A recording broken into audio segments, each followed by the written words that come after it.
urgent need for hostilities to prevent loss of life and alleviate the humanitarian crisis. As an equity commission, we are committed to advancing equity and justice for all communities, both locally and globally. We acknowledge the interconnectedness of social justice issues and recognize that the pursuit of equity requires a commitment to addressing human rights. We call on all parties to prioritize the protection of human rights and to work together to obtain a sustainable and equitable resolution in the conflict between Israel and Palestine. While it is not the intent of the resolution's authors to be divisive, we recognize that our community will always have differences in opinions. That is not a bad thing. No progress in social justice is ever achieved by ignoring or glossing over our divisions. Fear of divisiveness should never be used as an excuse to silence controversial opinions. I think that people in this community want to live in a place where we all feel safe from all forms of racism and classism, anti-Blackness, anti-Semitism, anti-Islamophobia, anti-Latino, anti-migrant, and anti-Indigenous sentiment. I hope that we can all come together and listen to one another. There has never been a social justice movement that hasn't been divisive. The civil rights movement was divisive, abortion rights were divisive, gay rights were divisive, and anti-apartheid movement was divisive. And then just as a point of reference, the city has made resolutions on global events previously, such as the war in Iraq, funding of the military operations, and most recently declaring Evanston a sanctuary city. Social change, again, is never easy. However, it can happen if we work together. Thank you.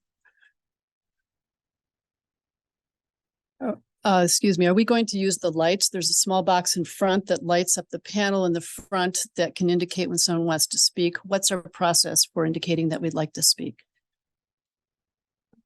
from the dais? Thank you, Commissioner Grover. Yeah, I think that is probably the best method to go by. Right. My light is on.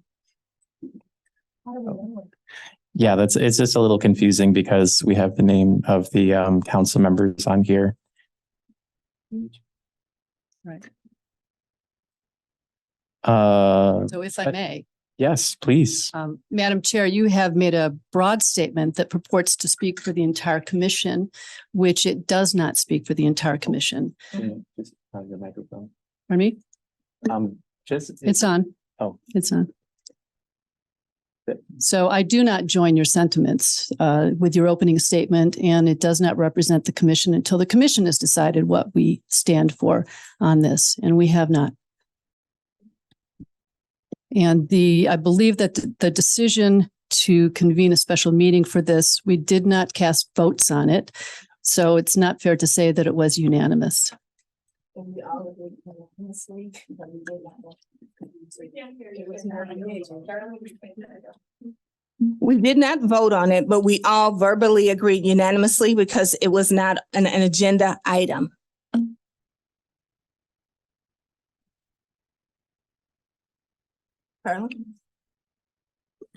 Okay, because of the number of people we have today, there are only 30 seconds for each person's statement.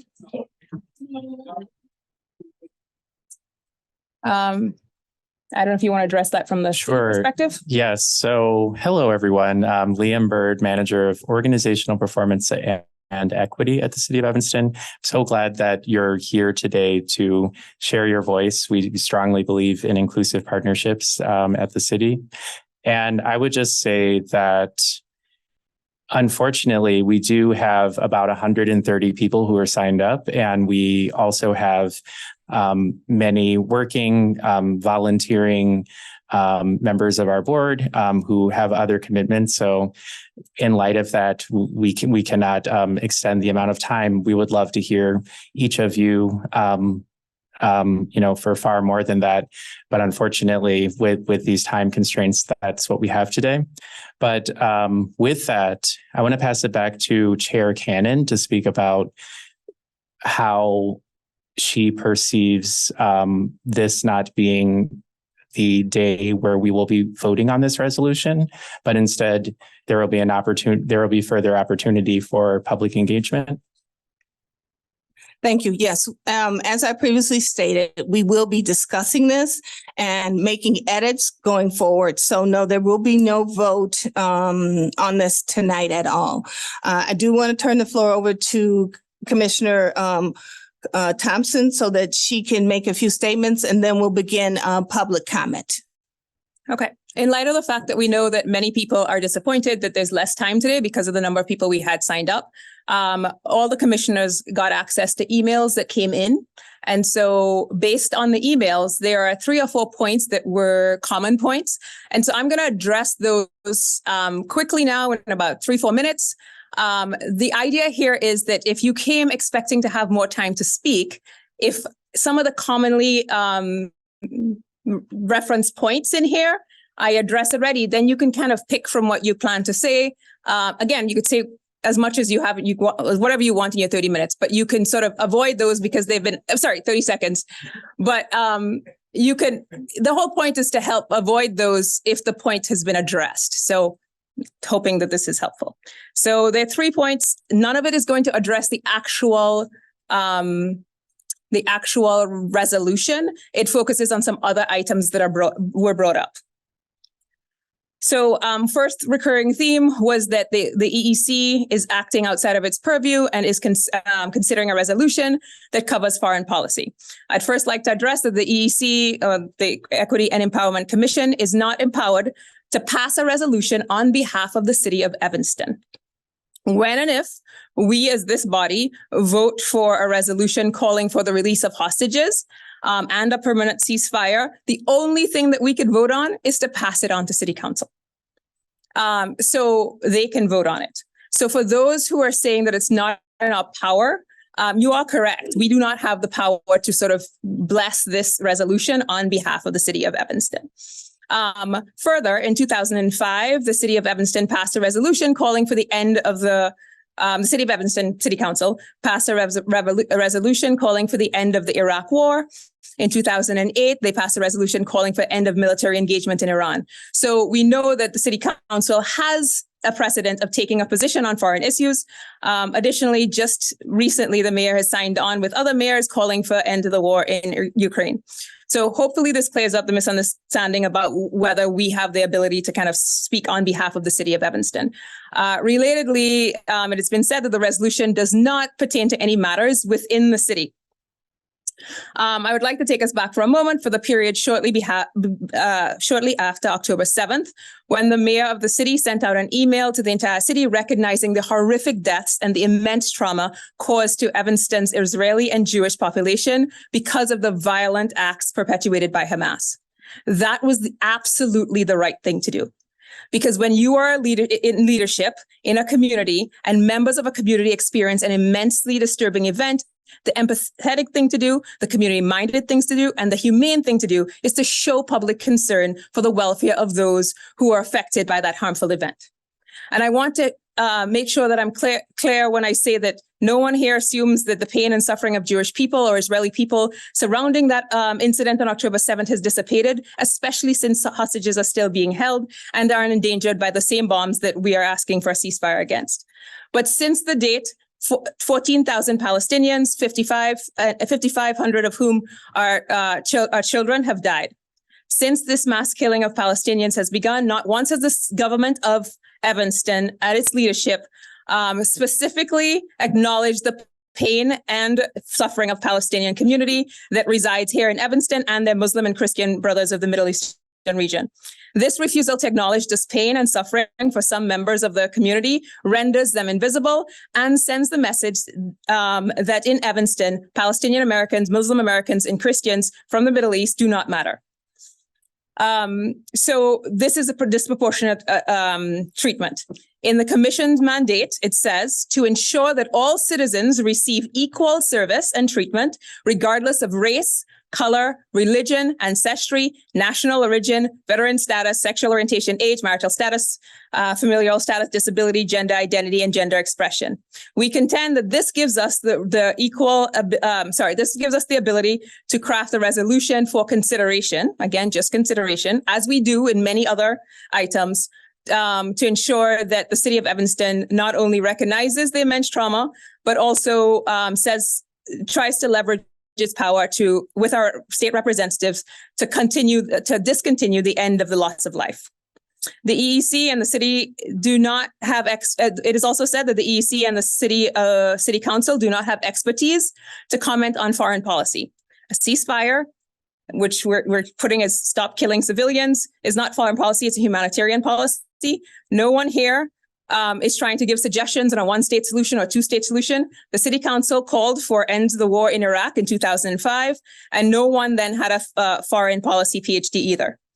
A number of emails have also mentioned that the EEC did not pass a resolution on China's criminal imprisonment of the Uyghur Muslim people, nor did we pass one on the civil war in Darfur. And you are right, we did not. However, this is not because we simply want to pick on one country. As is suggested, the U.S. does not fund the war in China. The U.S. does not fund the civil war in Darfur, and in fact has sent billions in humanitarian aid to help in that area. Creating a resolution on one of those issues when the U.S. government action has no upward potential does not really make any sense. What would the city council ask? What would we ask the city council to do in one of these cases? Send an email to the president of China. It really doesn't make sense. And finally, in a time when the polls show that 68% of Americans support ceasefire and our federal government is ignoring the pleas coming into Congress, as we understand from Congress staffers who on November 8th shared that in a press conference on Capitol Hill, that the messages they were getting incessantly were not reflecting the actions of their Congress people. So we know that these actions, the will of the people are not being listened to. This is a time when we are being ignored. And so we are asking for a grassroots municipal coalition to try to ensure that the people let their cities and towns know what they want, and they let their representatives know that they want, so that we could get action at the federal level. So this covers 4 of the major things that were mentioned. Again, you can say anything to us. I'm not banning anything, but I was hoping to be able to at least address the things that were common in some of the themes. Madam Chair, if I may. I noticed that our Corporation Counsel, Alex Ruggi, is on the line, and you've confirmed that there's a communication from the law department that might be relevant to us tonight. It would be wonderful to get that as for our consideration, and maybe give us a little time to review it and share it with the public.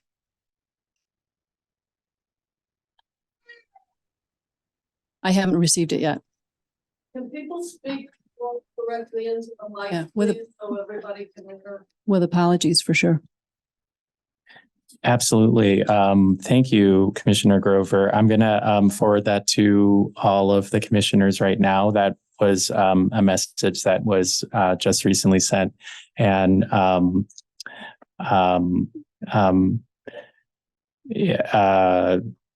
Alex, if you would like to speak any further to that, feel free. But I'm going to make sure everyone does have access to that. Thank you, Liam. Good evening, members of the commission. Alex Ruggi, Interim Corporation Counsel. So I did send a message to Liam in hopes that it would be communicated to all of you. It just goes over the fact that the charge that the commission is given was granted by the city council, and it's enumerated in the Evanston City Code. It goes over the fact that the Equity and Empowerment Commission for the City of Evanston is granted authority to cover Evanston topics. So it is the law department's position that this resolution is outside of the charter for this commission.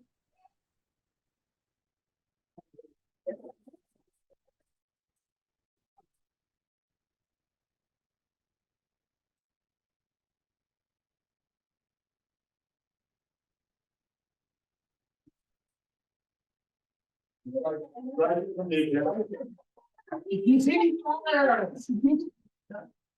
I could ask a follow-up question to the Corporation Council. If the commission acts outside its charge, its charter, its mandate as set forth in the ordinance, what would be the city council's options at that point? City council's remedies? Well, I mean, that would be up to the city council, but it would be the law department's recommendation not to move forward any resolution passed along to the city council from this commission that's outside of its charge. It would be out of order.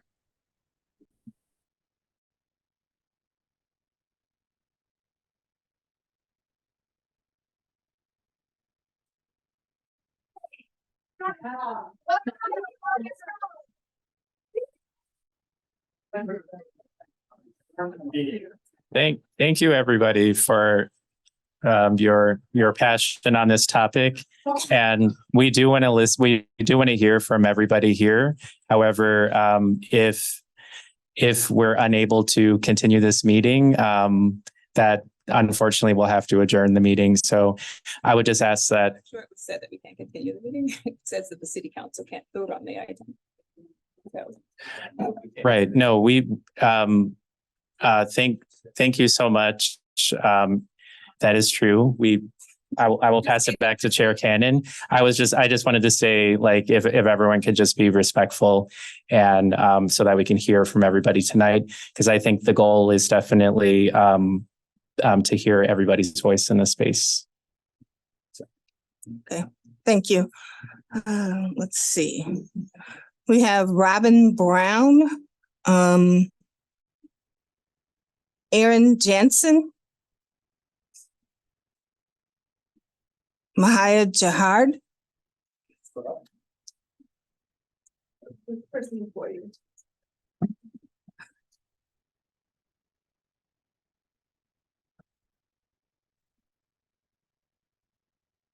I had more to say. I'm not going to say it. I see I have 30 seconds.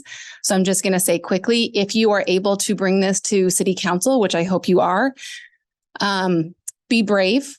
I appreciate you putting forth this humane and compassionate resolution. To anyone that is afraid of being labeled anti-Semitic, I am speaking as a Jewish Evanstonian that it is not anti-Semitic to advocate for an end to a destruction of homes, schools, hospitals, and religious sanctuaries. It is not anti-Semitic to call for an end to bombing civilians. If we are able to look away from the people in Gaza, what injustices might we allow ourselves to look away from in Evanston? Thank you. Thank you.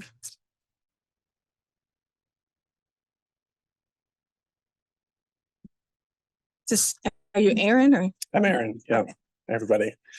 Nobody has a monopoly on suffering or oppression, and one person's suffering neither diminishes nor invalidates anyone else's. Attempts to lay blame squarely on any one group is disingenuous, divisive, and dangerous. Neither Palestinians nor Israelis are a monolith, and the rhetoric of this proposed resolution does just that. Making binary was a much more complex issue and leaving many in our community feeling victimized, unsafe, and unwelcome. When we move into camps of right and wrong, there's no capacity for dialogue. This body had an opportunity to reflect on the horror, the fear, the outrage, and the despondency the events have had on our diverse community, to convene groups and relevant stakeholders across the spectrum of experience and belief to craft a response together. I hope that we can do that still. Thank you.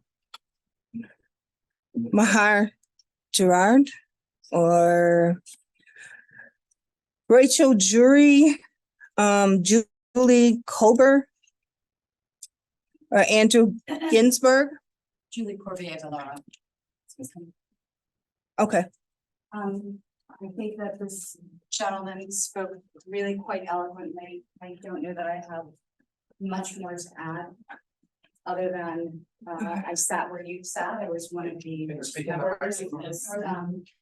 I was one of the first members of this committee appointed by Mayor Haggerty. And I do think you have strayed far away from the purpose, which is to resolve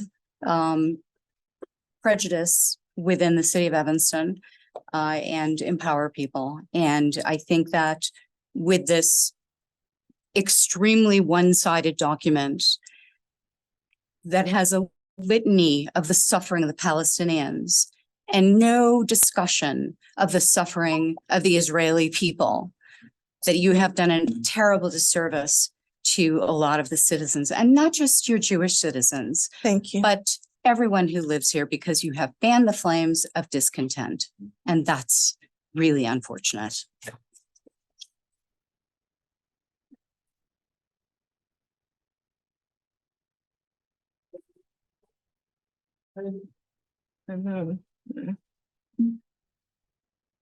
Hi, Hi, are you Andrew? I'm Andrew. Thanks.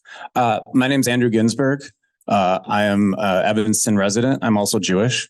From my birth, I was taught about the suffering that our people have gone through. I learned about the Holocaust. I was taught never again as a mantra. I've made that part of my everyday. That's why I became a community organizer. That's why I later became a teacher. And I think to be Jewish means to oppose all acts of horrific mass killing, whether it is a terrorist attack by Hamas or whether it is an attack on Gaza where almost 2% of the population have died. And I ask people who come here to oppose a resolution or stop it on some sort of legalistic basis, when will you come out against Israel? When 5% are killed, 10%, 20%, when it looks like Dresden or Hiroshima, when will that time come? Thank you. Thanks. Next. I'm sorry. Rachel Jury. Oh, okay, Rachel. Is that okay? Give me just 1 second. We're trying to get this timer right.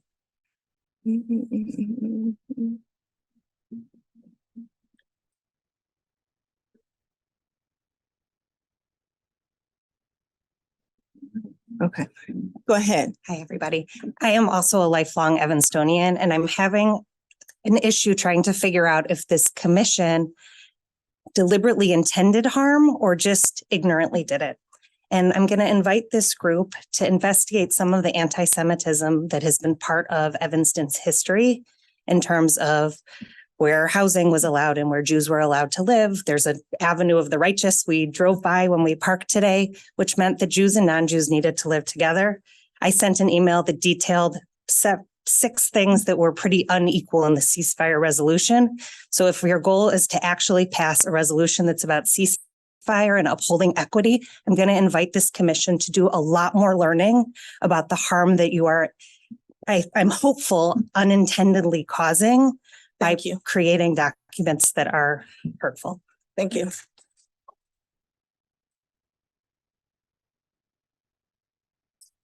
We have Neil Parker. Good evening, and I appreciate a chance to speak for 30 seconds. And let me simply say that the mission of this commission, as is crystal clear, is equity in Evanston. And we all know there is a history and there is a reality of inequity in Evanston. That is your mission. Placing this memorandum on tonight's agenda is a provocative abuse of that agenda, and it has surprised and upset many people in our community.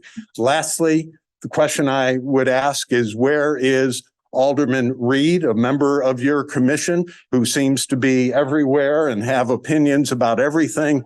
And here's maybe the most important issue facing this commission in my memory, and he's not here.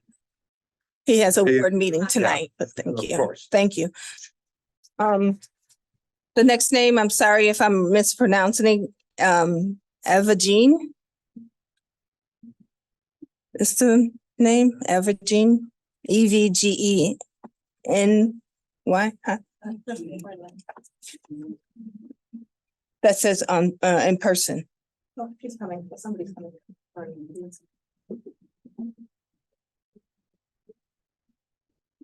And then we have Mark Bear. And then Lisa Green. I'm sorry, you are? I'm Yevgeny. Okay, sorry about that. Yes, please. We have 30 seconds, so Yes, just so you know. yes. I come here speaking as a Jew. To those saying this resolution is anti-Semitic, I ask you, what do you think anti-Semitism is?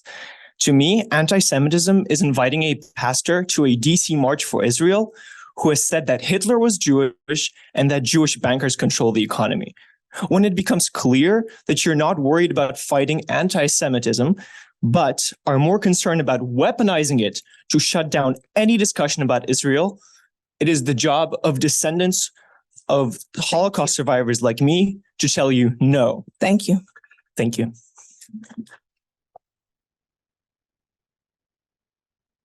Are you Mark Bear? I am. Okay. Yeah.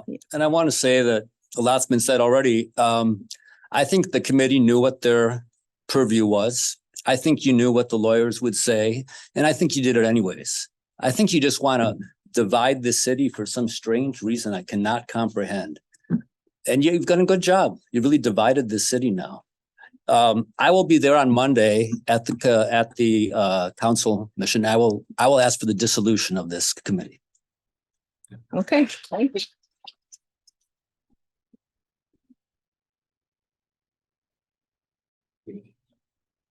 Are you Lisa? I'm Lisa.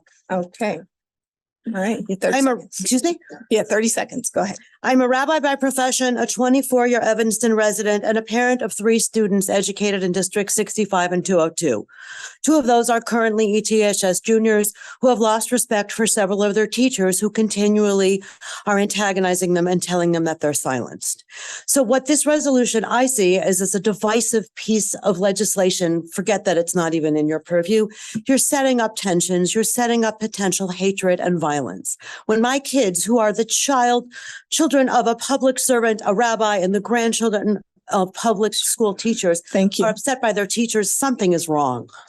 Thank you.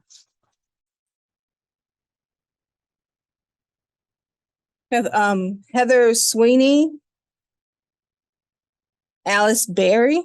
Oh no, Heather Sweeney in person, Alice Berry is on video. Cianobian Moffat. Again, sorry if I'm saying your name wrong. And Andrea London. And Alex Elliott. Here comes Heather.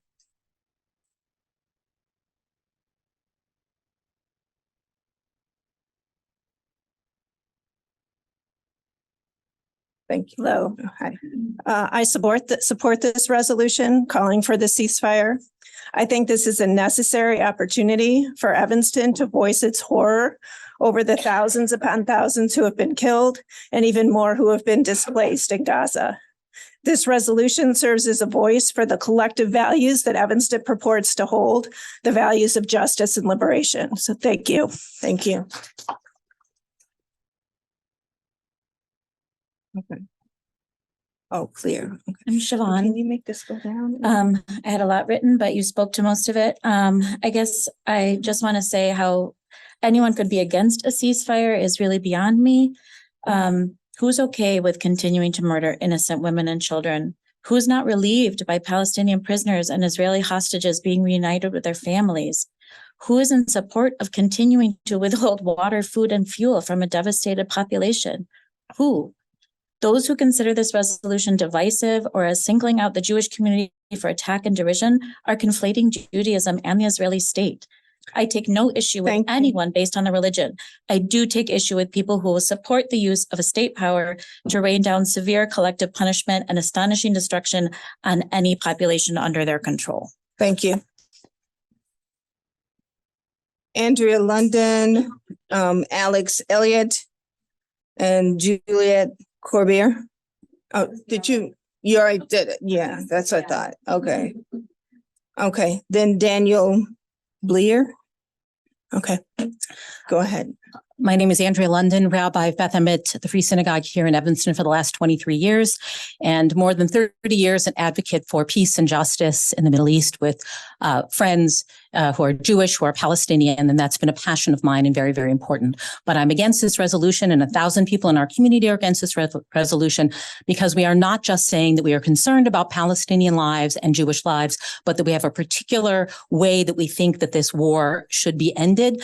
I would like to see fewer attacks, and I would like to see that people are not killed. And this is not necessarily the way to do it, because in the next month, what's going to happen if Hamas is still in power? We have to be thinking about those things, that there'll be a lot more death and destruction if this ceasefire were to go through. We're only thinking about the short term. We need to think about the long term and think about justice and peace and equity for everybody in the region. And this is not the way to do it. Thank you.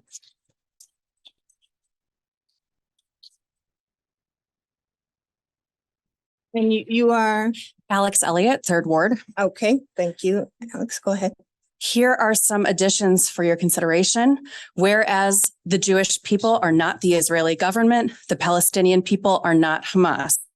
Whereas Hamas is a militant terrorist organization dedicated to the annihilation of Israel and its people. Whereas on October 7th, Hamas militants massacred and mutilated 1,200 people in Israel after brutally raping, beheading, setting fire to, and torturing many of them, including babies. Whereas Hamas's hostages included 2 Evanstonians and Hirsch Goldberg Poland, whose parents used to be our neighbors. Whereas collective punishment, taking hostages, and the deliberate massacre of civilians are war crimes and don't align with our sense of a just and nonviolent world. Thank you. Thank you.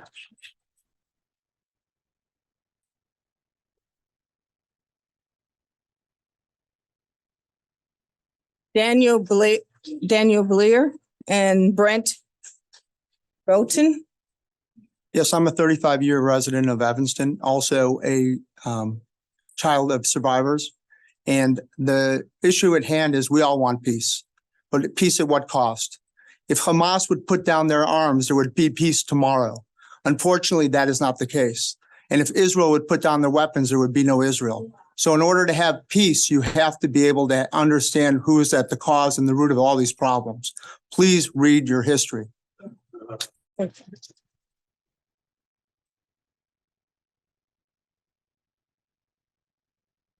I am disappointed that the proposed resolution seems to single out the Israeli Defense Forces, which is the most moral army in the world. The only army that drops leaflets to let people know that they are going to have an attack and there are no surprises. The ceasefire is not going to do anything to get Hamas out of Gaza, and that is the one thing that is needed. The destruction of Hamas is integral for Israel's security, and that is what you should keep in mind. Thank you.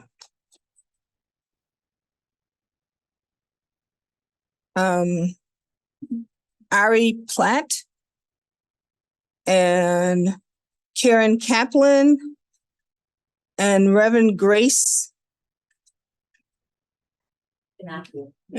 Yes. Okay. And I'm sorry, you are? Karen. Okay. Go ahead. Less than 30 seconds. I never thought I'd see the day when I'm ashamed to live in Evanston. I never thought I'd see the day where I'm afraid to walk in my own neighborhood dressed as an Orthodox Jew. Sadly, today is that day, and I'm holding you, maybe not you, but most of you, I am holding partially responsible for these feelings that so many of us in this room now have. Thank you.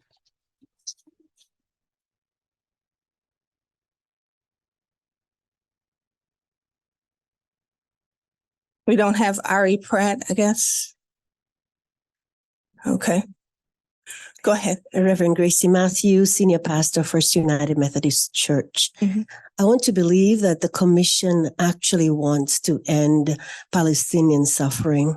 Palestinian suffering happened way before October 7th. Shame on us for not having something to say about that. My eyes are on those Jews who have worked for decades for Palestinian justice. And so my eyes are on Rabbi London, who says this is not the way. Unfortunately, the path to hell is paved with good intentions. This might very well be one of them. Thank you. Thank you.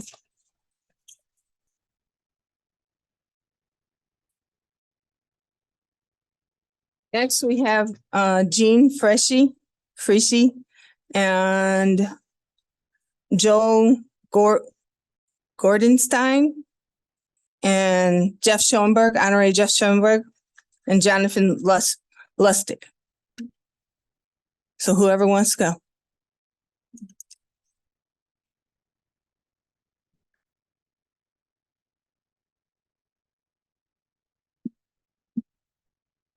I'm Jeff Schoenberg. I'm a resident of the First Ward. For 32 years, I've lived in Evanston. 22 of them, I proudly represented you at the state capitol as your state senator and state representative.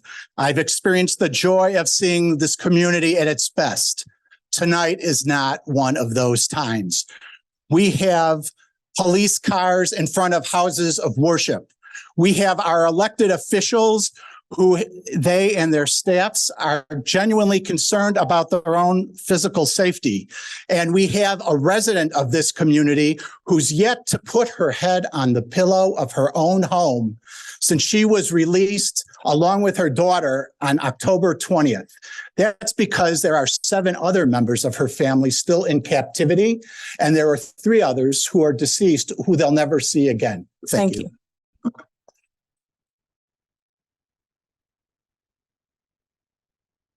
My name's Jonathan Lustig. I'm an Evanston resident for the last 30 some odd years. The one thing that's comes to me when I hear the word ceasefire, it's very apparent that nobody, I shouldn't say nobody, but this commission does not understand what the term ceasefire means. It's like you're virtually signaling to one another that we're virtuous. We want a ceasefire. We all want a ceasefire. We all want this to end. But the only way that this will end is if Hamas is eliminated. You know, there's, I read some of the statements Bernie Sanders said, and you cannot negotiate with Hamas. Thank you.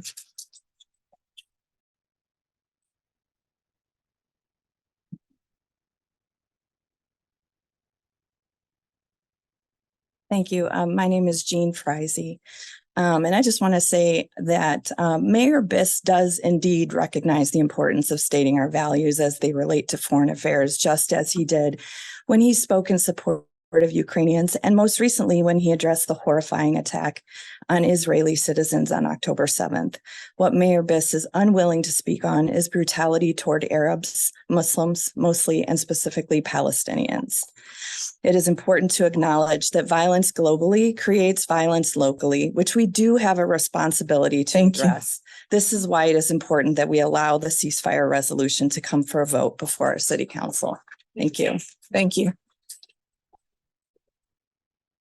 Are you Joel? I'm on behalf of Joel. He wasn't able to speak this evening. My name is Aaron Gavant. Okay. Gaslighting is a term thrown about a lot these days. Typically, it's been in the context of accusations against the extreme right. With this blatantly offensive proposed resolution, however, this commission has succeeded in confirming that it's alive and well in Evanston today, and apparently not limited to any particular political persuasion. Indeed, and what could only be described as Orwellian, the Equity and Empowerment Commission, whose stated goal is to ensure that all residents receive equal treatment, has proposed a blatantly anti-Semitic resolution full of historical tropes and downright blood libels. Where should one turn for equity when it is the Equity Commission that is doing the discriminating? You describe Hamas terrorists as hostages in Israeli jails. Down is up is down. You should be ashamed of yourselves.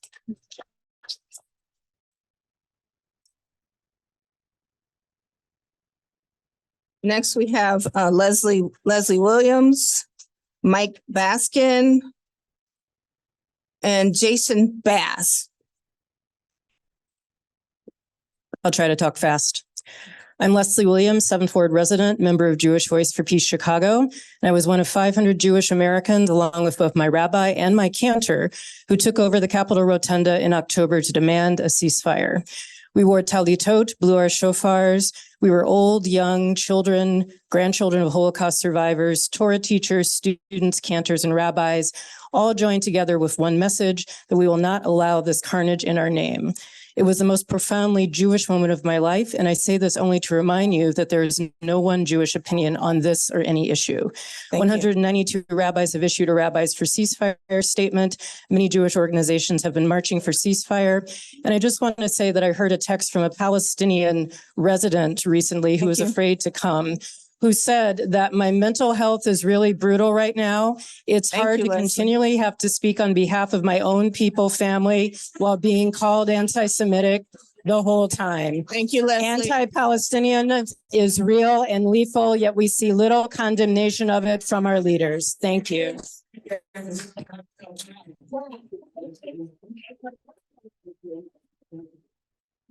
Okay, Mike Baskin and Brian Benson. My name is Mike Baskin. I've also lived here 30 plus years, as you keep hearing. You can see what's happened. I hope the commission will return its focus on Evanston, on our community. We need you here. You are not foreign policy people. It's discouraging that this is what's occurred. And I think you've been put us on a slippery slope that I hope you can pull us out of. Thank you.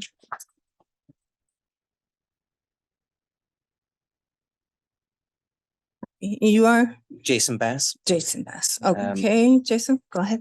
Thanks for the opportunity to speak today. Unfortunately, the one-sided language of this resolution takes the word equity out of what you have intended. I believe that you probably all had good intentions, but I believe that if you're going to have equity, then the language should be equitable. And the language in this resolution was not equitable. And I think that you can see that from all the comments that I've made today. Thank you very much. Thank you. Okay, Jill Bishop, David Sutherland, no, Jill Bishop, Anthony Adler. Yeah, okay. We have Ken Hendrick. Is that what it says? Does that say Ken? I do. Should I wait? Okay, and I'm sorry, you are? Jill Bishop. Okay, go Hi ahead. there. I'm a proud American Jew and supporter of Israel's right to exist and to defend itself. I'm also a supporter of the dignity and self-determination for the Palestinians. But this is not a ceasefire resolution. This is a one-sided scolding of Israel, and it in no way reflects the nuanced understanding of the facts and the historical political context. The resolution will do nothing to stop the suffering in Gaza and advance the cause of the Palestinian people, and it certainly won't make Israel safe from future attacks that Hamas is committed to. But what it will do, and what it is doing right now, is dividing our community and making Jews around the world and here at home feel less safe than we already do. The commission's mission is to address the equity challenges facing Evanston residents, and energies would be much better spent focusing on the surge of anti-Semitism here and Islamophobia here. Thank you. And I encourage you to do so. Thank you. Thank you.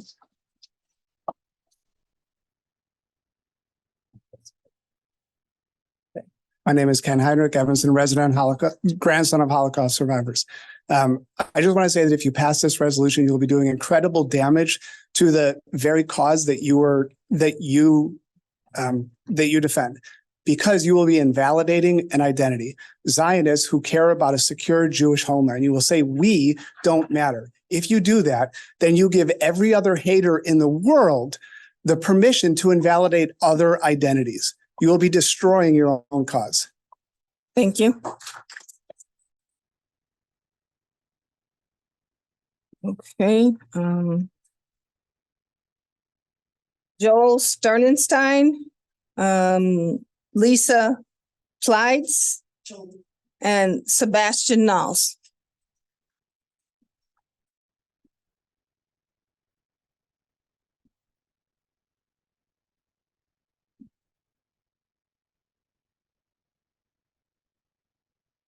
Lisa Pildes. Okay. I've lived in Evanston since about 1971, I guess. I'm a resident of the 6th Ward now.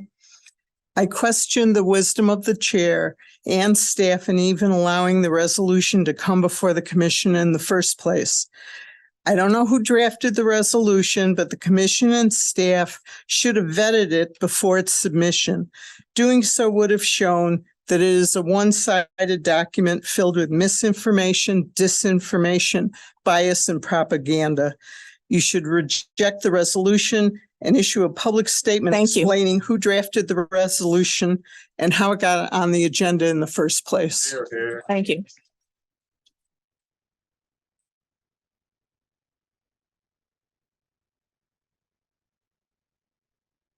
Yeah, I did Liam Bird with the city of Evanston here. I just want to say I think we can have a productive conversation about this resolution without questioning the intelligence of anyone on the commission. Thank you. My name's Joel Sternstein. I'm a 9th Ward resident. I want to know why the commission left out the following parts of these in the resolution here. Where is the part about the Hamas slaughter of the innocent concert attendees, the Hamas slaughter of innocent civilians in the bomb shelters, Hamas murdering parents in front of their kids, Hamas fighter who called his parents to brag about murdering 10 Israelis, Hamas using civilians, schools, and hospitals as cover for their military activities, of Hamas celebrating death instead of life?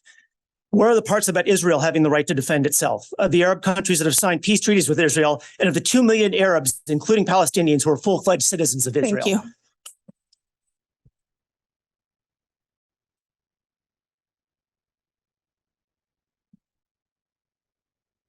Evanston is a diverse city with a vibrant Jewish population. As a community, we commit to ourselves to reject anti-Semitism and every form of hatred toward our neighbors. The emotional toll from tragedy is real and must be recognized. However, we must also recognize that Palestinian members of our community face anti-Palestinianism while having concerns for family and friends living in Gaza and the West Bank.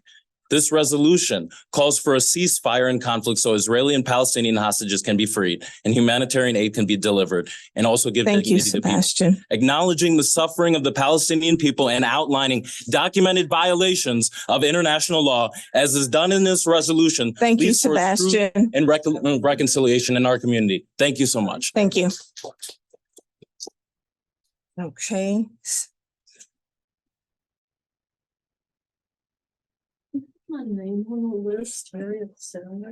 Did you write on this one? You wrote on this list right here? I wrote on one list.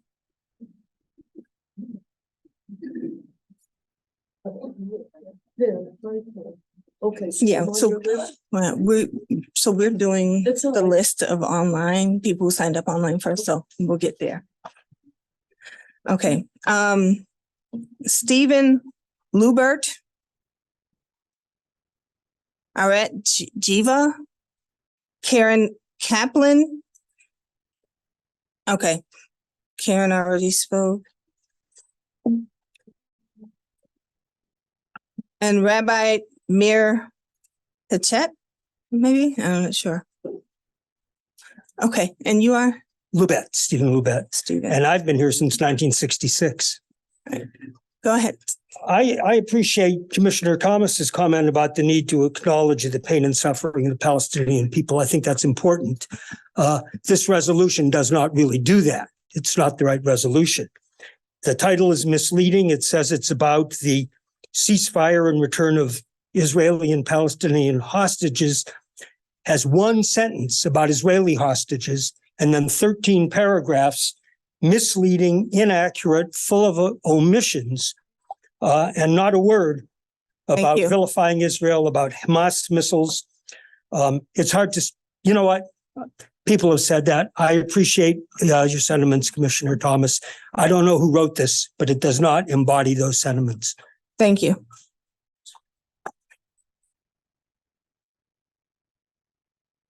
I'm not a rat. I'm not. I'm a longtime resident of Evanston and the granddaughter of Holocaust survivors.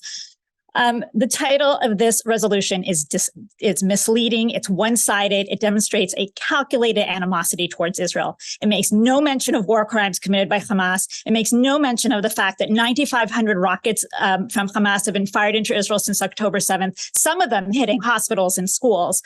There's no acknowledgement of how Hamas terrorists use Palestinian civilians as human shields, hide among civilian institutions, use hospitals, schools, mosques as military cover, and have built a vast and complex labyrinth of tunnels under civilian neighborhoods in Israel. Hamas is the one who breached the ceasefire on October 7th. There was an existing ceasefire. Thank It you. is on them, and they knew exactly what was coming to them when they attacked Israel. Thank you.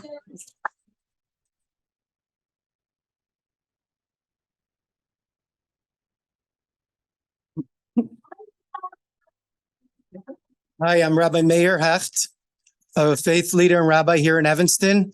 Today is a very dark day in Israel. Hamas brutally murdered innocent civilians in Jerusalem in cold blood. In addition, today, Yahya Sinwar, the leader of Hamas in Gaza, stated that October 7th was only a rehearsal. Today is also a very dark day in Evanston, considering that this commission has placed forth a resolution to encourage and support Hamas.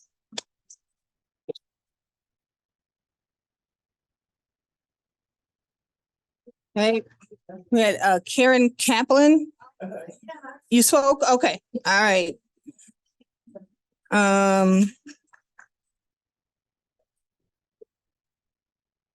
Ted Fromm. And Also, if you did sign up more than one time, if you could just let us know, and then we won't call you again. and then Howard Oppenheimer. So, go ahead. Sorry. Hi, my name is Ted Fromm. I'm a resident of the 6th Ward. Thank you so much for volunteering. Volunteerism does make our beloved community even better. Other speakers have raised points much more eloquently than I could. So instead, I'm going to ask a simple question. This is the Equity Commission. Why was that one-sided partisan document the first draft that was released to the public? You're all very smart people and you're all very good people for volunteering your time. I know we could do better, and we will do better. So please, go back and talk about it and maybe come out with something that is more equitable. Thank you. Thank you.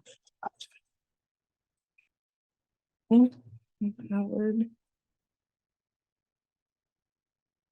And then after Howard is Betsy Wilson.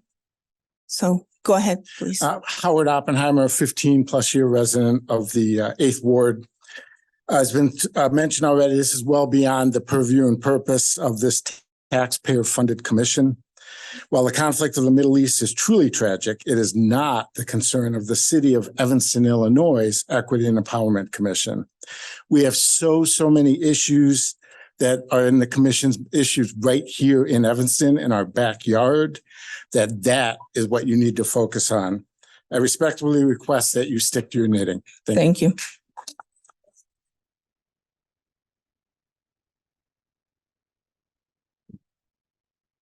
Then we have Scott Steer after Betsy Wilson and Paul Abner after that.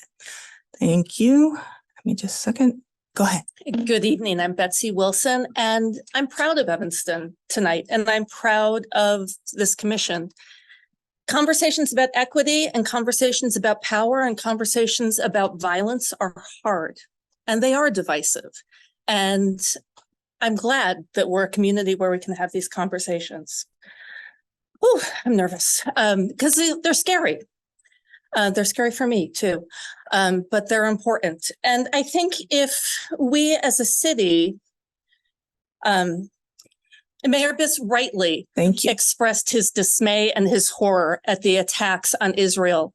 And if we as a city don't express our horror about the thousands of children who have been killed, the message will be some lives matter and some lives don't. Thank you.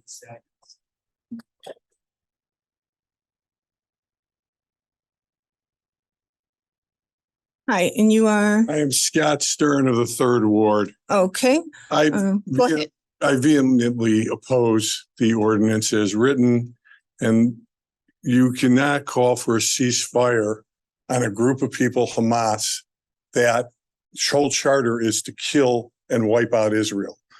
The only way a ceasefire is going to happen is when Israel is able to take out every tunnel by blowing it up or flooding it and preventing Hamas from killing people.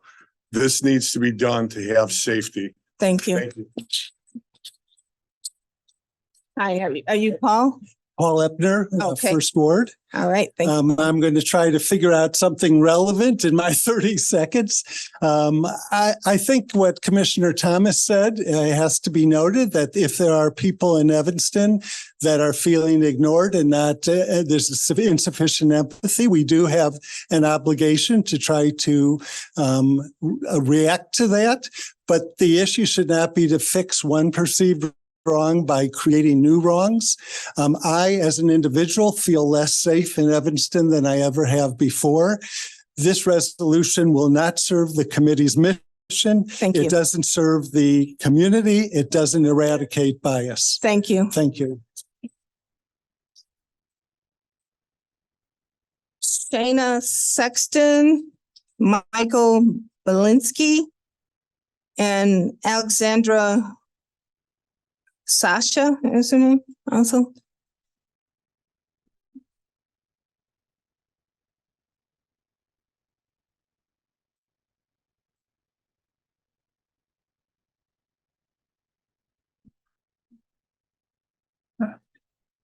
I'm Michael Belinsky. I've lived Okay. in the Fourth Ward, lived in Evanston since 1981, was a rabbi at the Hillel for 20 years.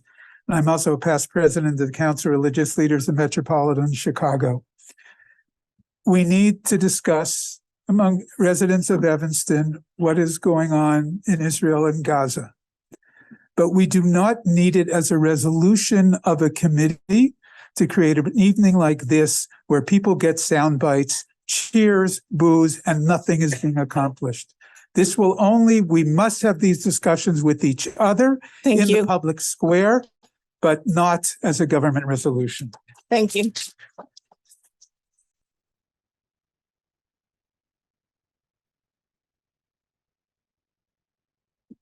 Are you Shayna? Yes, I'm Okay. Shayna Sexton. I'm also a resident of Evanston. I'm also a resident of Evanston. This commission, supported by taxpayer dollars, chose to produce a one-sided, inaccurate, and inflammatory document that commission members must have known would cause emotional harm and division in this city on a contentious international conflict that is not taking place in Evanston and on which this commission does not have expertise. This is downright astonishing. And this commission chose to do it at a time that many residents of Evanston are watching the events unfold in the Middle East in anguish because they are personally impacted by what has happened. Thank you.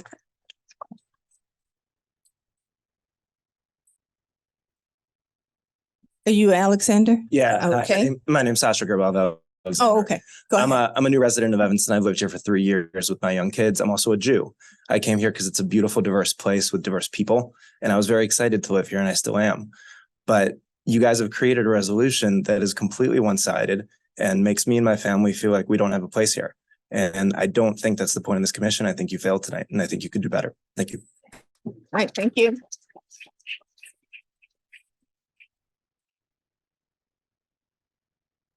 Okay, Richard Knuts. Ilama Lodi, maybe? Lori Zola and Megan Shea. You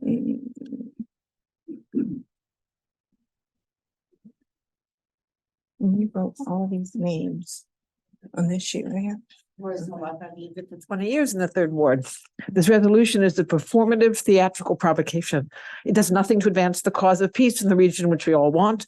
It does nothing to stop harm to Israeli or Gaza citizens.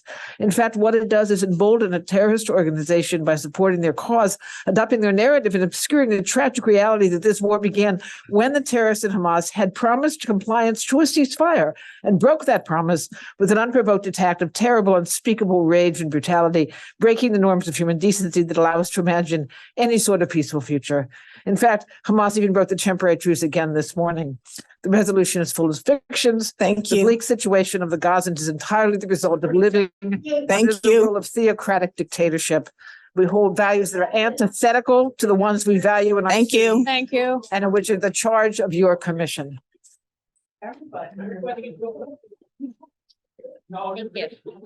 I'm here as an educator tonight. If we are not teaching our youth about global struggles, how to hold multiple truths, which include that of my Jewish brothers and sisters, and how to take brave stances against injustice, I'd like to ask you, what are we teaching them in being silent and passive during an ongoing genocide?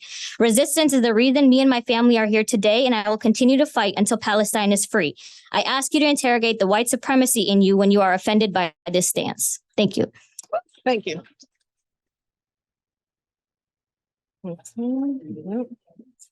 Now we're gonna.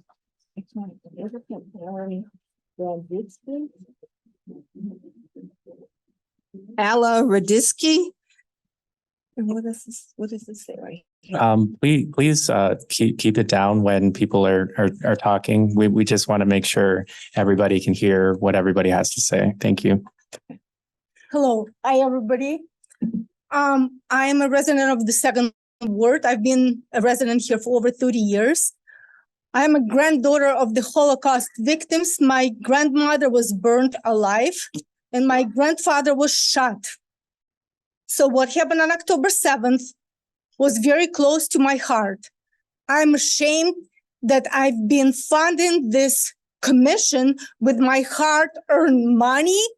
The commission that produces falsified document to divide the community, to make me feel unsafe and unwelcomed. And today is the first time that I'm glad that my daughter, who grew up here, moved out of Evanston to a different suburb. Shame on you all. Thank you.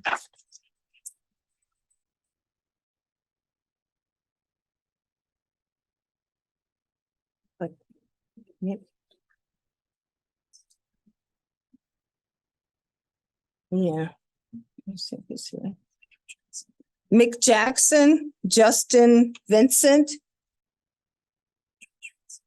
Josh Vincent, and what's that? Shayna Bearfield, Shayna Garfield. Really? Okay. Okay. Yeah, you stated that the ceasefire is just a humanitarian issue. The ceasefire is not just a humanitarian issue, but also a military one and a political one. A long-term ceasefire ensures that Hamas will survive and will commit more acts of mass murder. That is their doctrine. That's what they want to do.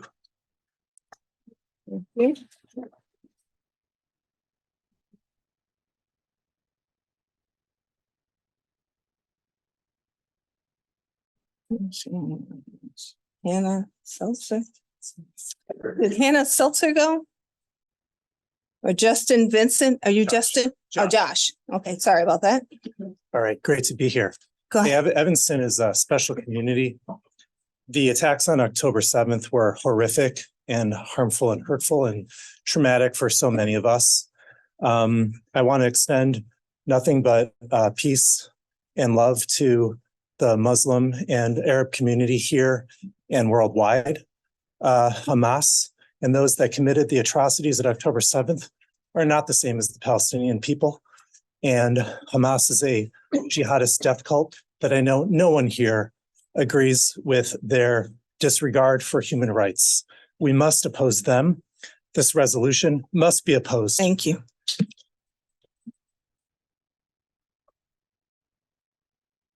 Hi, and your name is please? Hannah Seltzer. Okay.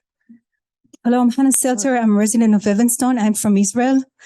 I do believe this resolution was written out of true will to express solidarity and compassion for everyone who is suffering from this terrible war. But it does pain me as a resident, as an Israeli, as a human being, and as a woman, that there's no direct relation to the massacre and the horrific things that Hamas did. And I want to say, it's possible, and it should be that we condemn the terrible suffering of people, children, families, as a result of the bombings in Gaza. I think it should happen, but we also need to agree. It does not. I want to say this. It's important. It does not contradict the need and the duty to condemn the horrific things that Hamas did. I'm pro-Palestinian and pro-Israeli, and to express solidarity with the horrific things that the Israeli society went through does not mean that we justify the bombings in Gaza. It's a binary that we need to break. We can be both. We can accept complexity. This is our duty. Thank you.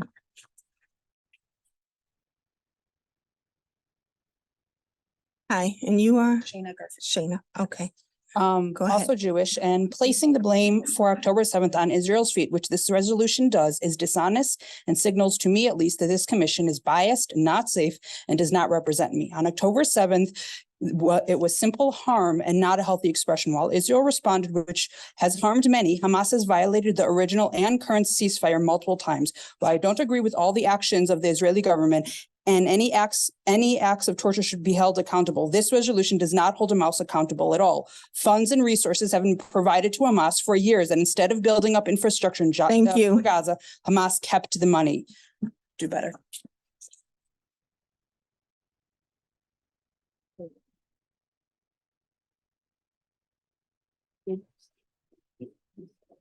This Bob Taylor, Bob Taylor, and who?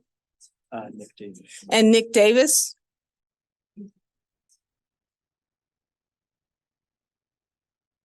So you're saying that all three of these should you put all the names here, or they're duplicated? These are all new. These are all new people. Okay. Okay, sorry, in person. I don't know if they're here or are they online? Well, we still have the in person to take care of. Nobody's coming up.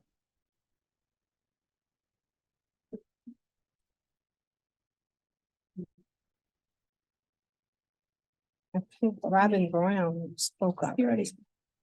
Heather Sweeney. This person spoke. Sarah Freeman and Karen Natchman and Sujit Ataman. Oh, here comes. Okay. Hi, and you are? Sarah Freeman. Okay. Hello, I'm also a resident of Evanston. I was born and raised here in the 1st Ward.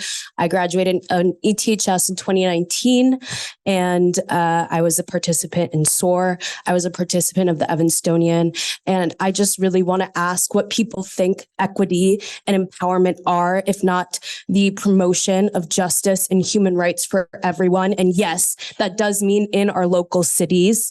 And no security can be, sorry, let me start again. Our security as Jewish people cannot be. Thank you. We only have 30 seconds, but thank you. Hi, you are? Karen Nachman. I'm a 50-year resident of Evanston, and I'm just here tonight to share my heartbreak that our city council put forth such a one-sided, factually inaccurate document that seems to have the intent only to divide our community and not to hear the voices of everyone. And I'm asking you, was it really your intention to let us know that we're not welcome in Evanston? Because that is the impact.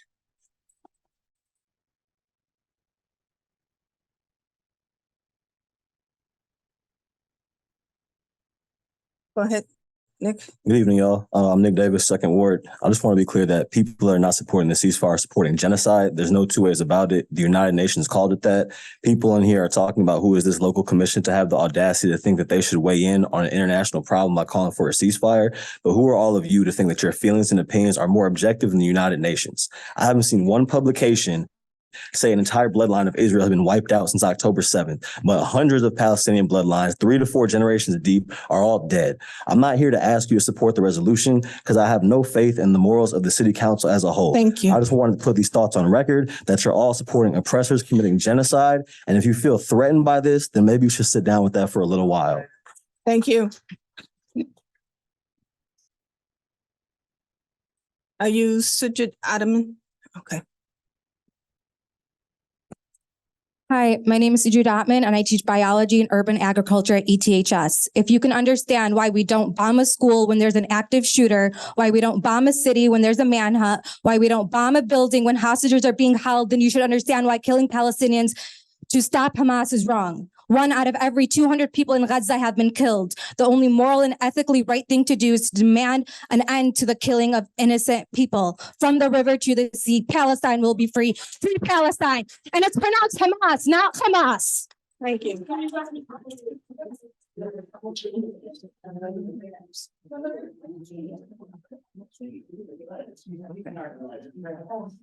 Harry Myers. I think Mark Bear already spoke. Madeline, what is it? Tudor? Are you Perry? Yeah. Okay, go ahead. I don't at all think that you're ignorant. I just think that you're uneducated. I think that you know nothing about the situation in the Middle East, the history of Israel, the history of the Jewish people. I really hope that you go back and start researching that, because you'll tear up this resolution once you do. Thank you. All right, thank you. I think we already read Mark Bear. You just said say Madeline Tudor. Spencer Stern. Elena Myers. Michael Sanchez.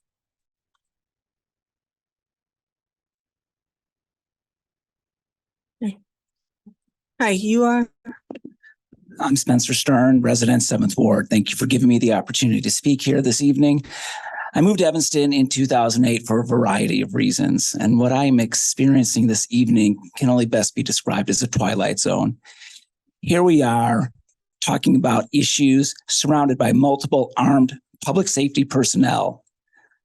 Who thought that that would even be necessary to have public safety armed personnel at a public event? It's mind-boggling. I'm so disappointed in this city for putting forth something that's so divisive and leads to this scenario. Thank you. Thank you. Hi, and you are? Haley Stern instead of Elena Myers. Okay. Go ahead. Thank you. I would like to point out several of the inaccuracies within the resolution. We've heard that several times. We're calling for a ceasefire when we're currently witnessing one that Hamas broke within the first 15 minutes by launching a rocket. There's a conflation of Palestinian prisoners who are in jail for crimes such as attempted murder by stabbing, shooting, and the placing of bombs with innocent hostages, including a 9-month-old baby that was ripped from his home. This commission refers to Gaza as occupied Palestine, when Israel has not been in Gaza since 2005. They relinquished control of Gaza.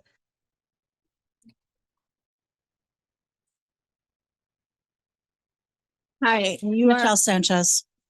Okay. Michelle Sanchez. Michelle Sanchez. I grew up here. I went to Lincolnwood. I went to Haven. I went to ETHS class of 90. I've been an anti-racist activist since my teens, fighting Nazi skinheads in the streets. I am a birth worker and I'm an Indigenous American. And I want to say, if you're going to kill 20,000 people in less than 2 months and the average age is 5 years old, that is not self-defense. That is genocide.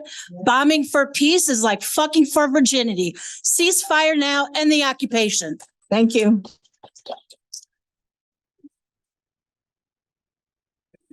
Gemma Hamilton and Andrew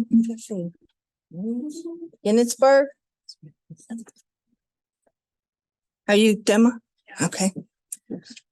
Give me just 1 second. Go ahead. Okay. Hi, my name is Dima Hamilton. Oppression of any group is a threat to every group. To stand in solidarity and to call for a ceasefire doesn't bring peace for anyone, but it does stop the indiscriminate killing of innocent civilians. To stand in solidarity with Palestinians is to stand against anti-Semitism and all forms of oppression.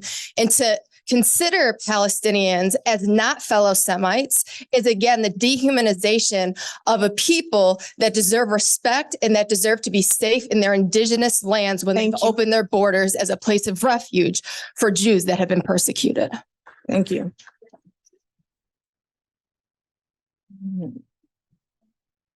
Well, I said Ginsburg.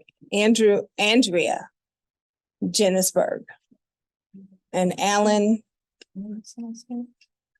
Let me read this, huh? Ellen R.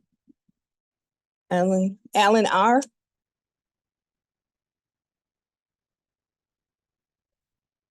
Uh-huh.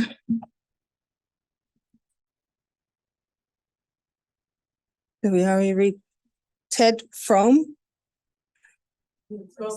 spoke already.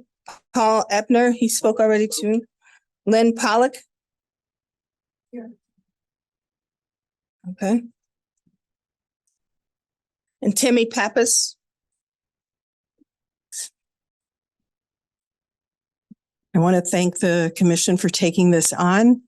I think the idea of opposing a genocide by calling for a ceasefire is the only sane thing to do.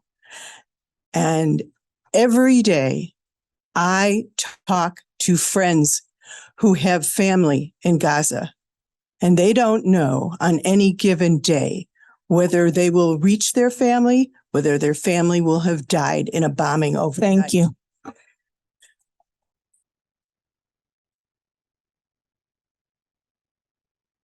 Timmy Pappas, First Ward. I don't have a dog in this fight. I'm not Jewish. I'm not Muslim. I'm not anything. But two aphorisms I want to talk about. Two wrongs don't make a right. I was appalled when I was 15 years old when I learned about the Holocaust. I've never recovered from what I learned then. But why is Israel doing what it is doing to the Palestinians? Two wrongs don't make a right. The other thing I want to say, and this is very contentious. Thank you. It is what's good for the goose is good for the gander. Thank you.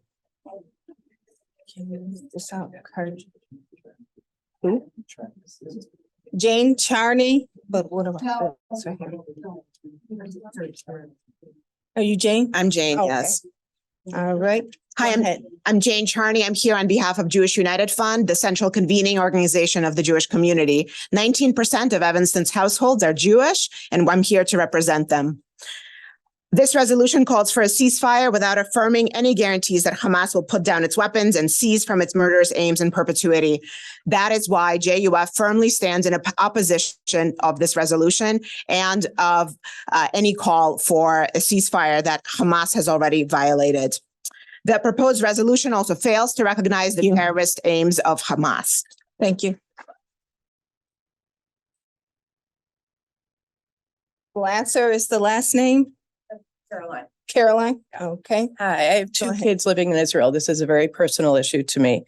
I and my husband, and I'm questioning the functionality, not the intelligence, but the functionality of this committee. When I heard Ms. Cannon start the meeting saying that this committee is asking for a ceasefire and other statements from the resolution, when it seems that a few people actually wrote this. And I don't think most of the rest of you had actually seen this before we saw it on the internet. I think it was a very one-sided document, and Ms. Cannon, you seem to speak for everybody on the committee very irresponsibly, and to post this is to cause divisiveness among the community is, again, incredibly irresponsible.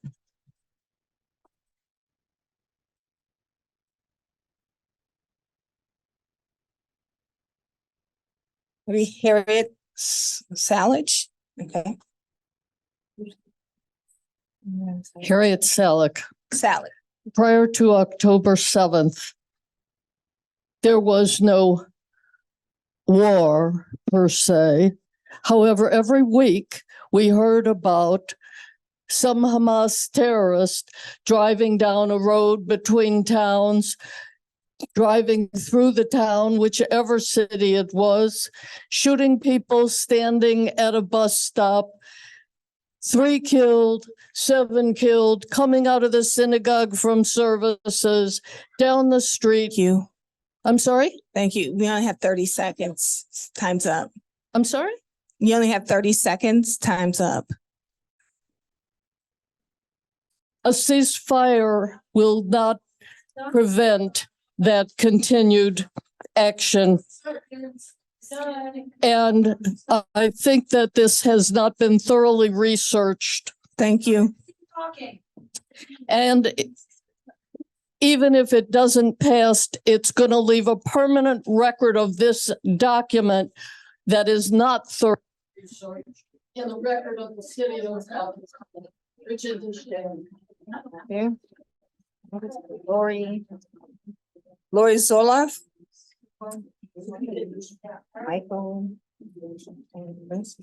Michael Polinsky. I'm sorry. If you can't tell another country how to do its own self-defense.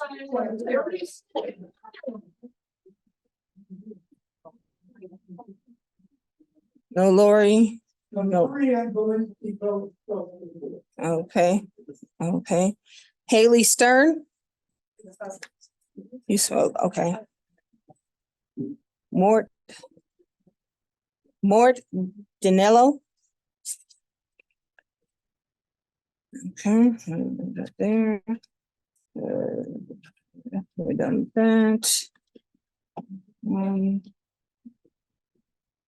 Okay, we can go to online then. Has everyone who signed up, who's here, have they had a chance to speak? Okay. Go ahead. I'm Mort Denlow. My wife and I have been residents of Evanston for over 50 years. I oppose the resolution for 3 reasons. First, the resolution as drafted is a one-sided attempt to stoke anti-Semitism. Second, the resolution seeks to inflame feelings among Evanston residents rather than to promote a civil dialogue regarding these very difficult issues. My kids at District 65, ETHS, and at college are facing serious anti-Semitic conduct. Thank you. I'm the son of a survivor of the Holocaust. I feel compelled to appear when I see anti-Semitic conduct taking place like it's taking place through this resolution. Thank you.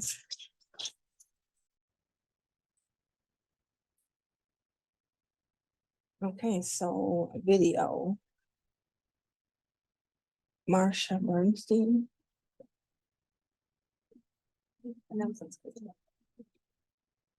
Marsha Bernstein on Zoom.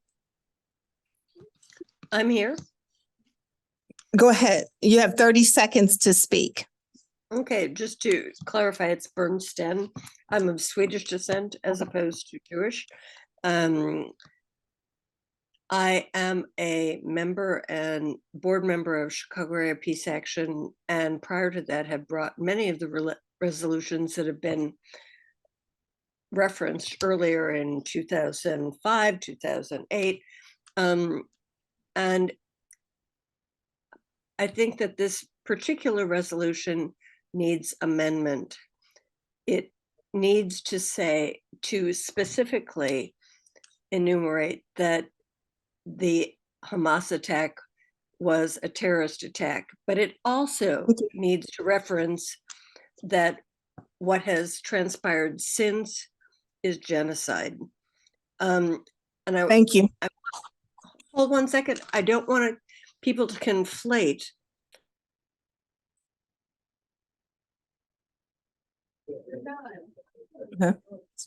Okay. The next person is Anton Mostovoy. Mostovoy. If you're on the Zoom call. Anton? A-N-T-O-N. It's A-N-T-O-N. A-N-T-O-N. Or Deb Epp is next.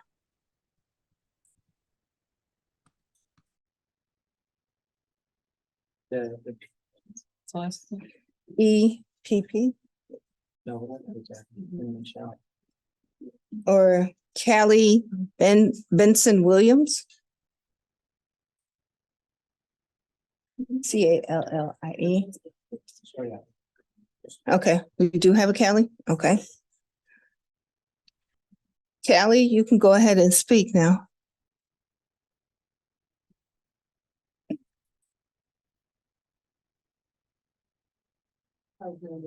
Huh? Callie's muted. Can you hear me?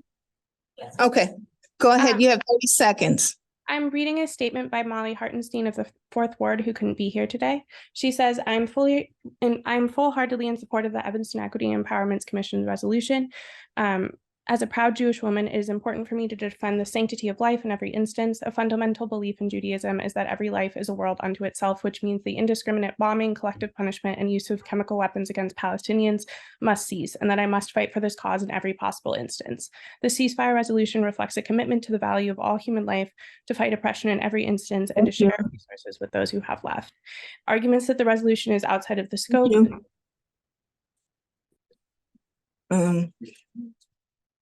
Right. Lena Wallace. She's not in there. Okay. Oh, wait, that's James. Lena Wallace. Okay. All right. You have 30 seconds to speak. Hello, can you hear me? Yes, we can. Go ahead. I'm Leanna Wallace. I'm a third generation Evanston resident and a Jew. You want to talk about one-sided? Let's talk about our inability to hold two truths. Let's talk about how much of our tax dollars goes to Israel, and let's ask ourselves how much goes to Palestine. You want to talk about divisive? Let's talk about the conflation of anti-Semitism with any critique or question of Israel. You want to talk about divisive? Let's talk about being an ETHS student and being told in a place of learning that the act of learning about the Nakba, a confirmed moment in history verified even by the United Nations, would not be tolerated or allowed. A ceasefire vote should absolutely and unequivocally be presented to the City Council. Any votes against doing so is a clear demonstration of lack of understanding of the term equity. Thank you.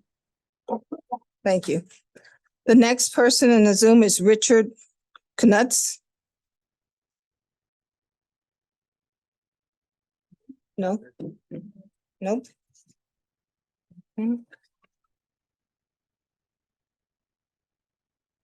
Lynn Pollock. I thought we read that name. Spoke, yes, or signed up for video. Okay. Atina Dammer.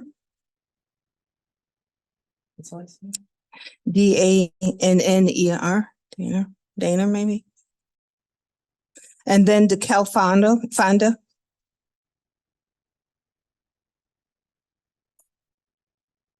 Is Atina in the No?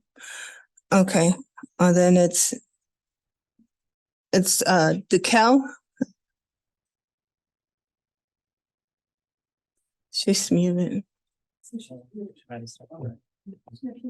Yeah, she's muted. No, Oh. Okay. We'll come back to DeKel then. We'll go with Christy Scotty. Is she in the? Christy, if you can unmute yourself. Yeah, thank you. Okay. You have 30 seconds, okay? Thank you. Equity work requires centering our most marginalized community members. Palestinians represent less than 0.05% of Evanston's population. They are one of the most underrepresented groups, and they face great risk to speak out. This resolution acts to affirm the lives of our Palestinian community members, thus is equitable and very local. Thank you. Thank you. Next we have is Meg Welch. Meg, you have 30 seconds.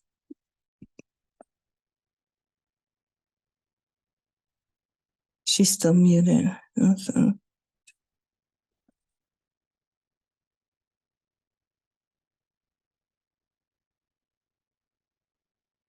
Okay.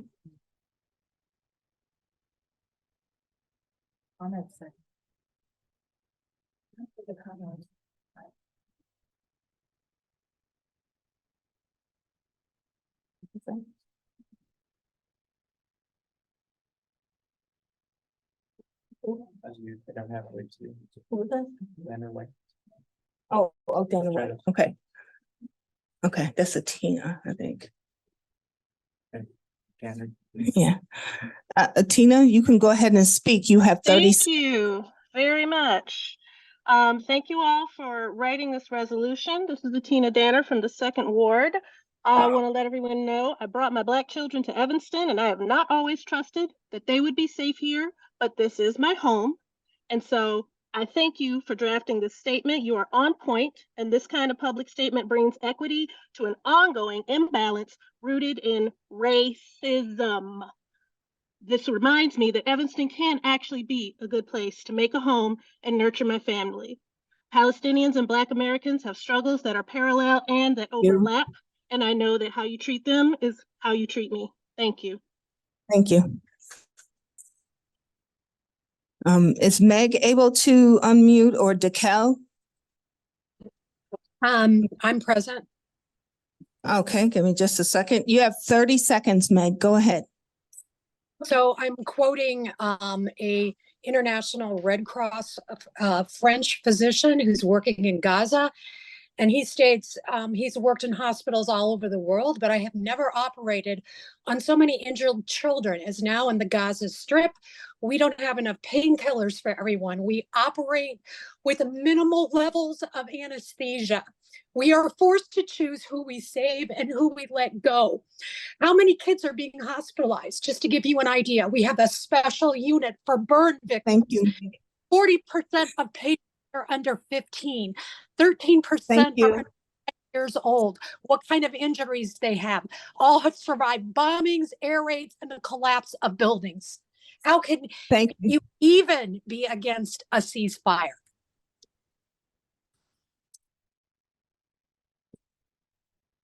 And let's try DeKel one more time. DeKel, are you okay? She is able to unmute herself. DeKel, you have 30 seconds.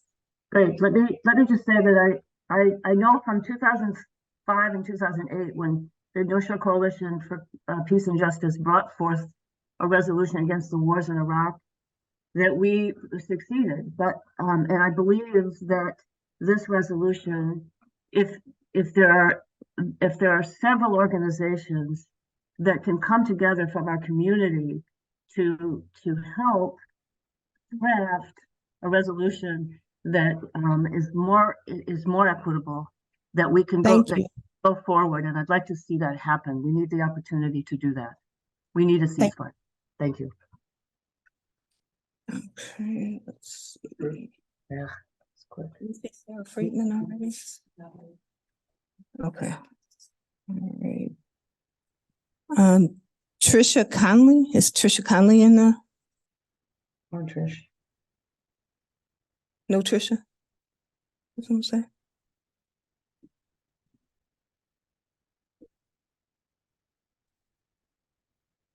No. Okay.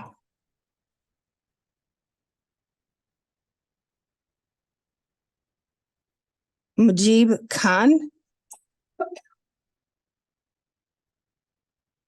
M-U-J-E-E-B. Mujib, no. No? What'd you say? Nothing. Okay. Alice Berry, is Alice Berry in the? So.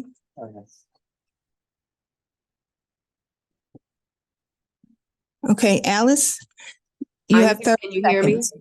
Yes, we can. Go ahead. I support the committee passing a ceasefire resolution. Thousands of children have died in Gaza and more are dying now. We must hold many truths simultaneously. The Hamas terror attacks were indefensible, and children who did not commit acts of terror are dying. There must be a ceasefire to protect them. Hamas must not be in power, and children who did not choose Hamas as their leaders are dying. There must be a ceasefire to protect them. We need all hostages released, and children who did not take any hostages are dying. There must be a ceasefire to protect them. Thank you. Okay, Brian Benson, is he in there? I feel like this person spoke in person. David Sutherland.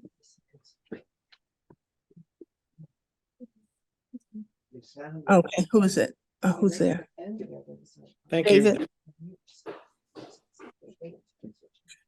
Yes, I'm here. Okay. Go ahead. You have 30 seconds. Great, thank you. I am in solidarity with my Palestinian, Arab, and Jewish siblings in the struggle against apartheid and genocide by Israel. International struggles are national struggles, and national struggles are local struggles because we are all bound together in our common humanity.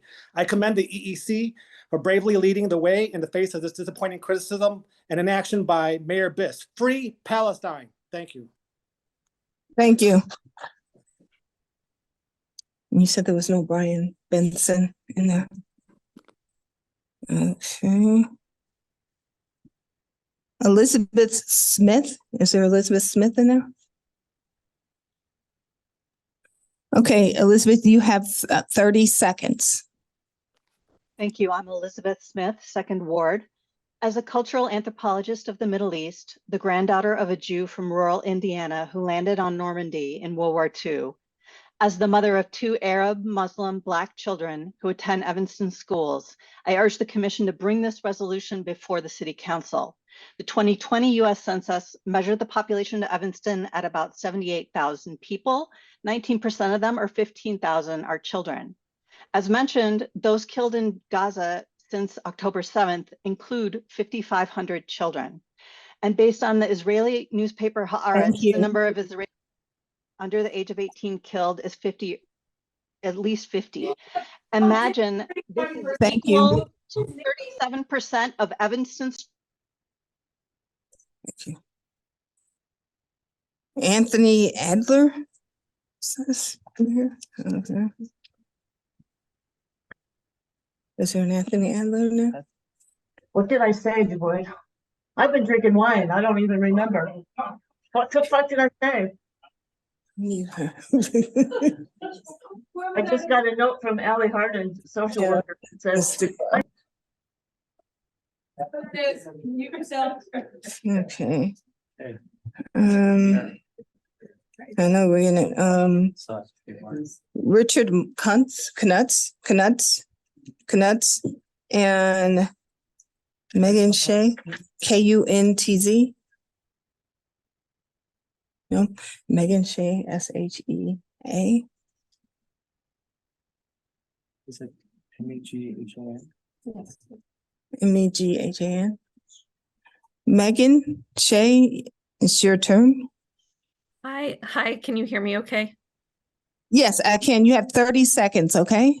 Okay, I just wanted to thank this committee for the important work you are doing and share that I am supportive of the ceasefire resolution. And I appreciate that we are centering the humanity of the Palestinian people. I think that's very important for us to be doing, of course, along with the horrific effects and things that happened to our Jewish brothers and sisters as well. I urge us to consider both and thinking as we move forward in solidarity. Thank you.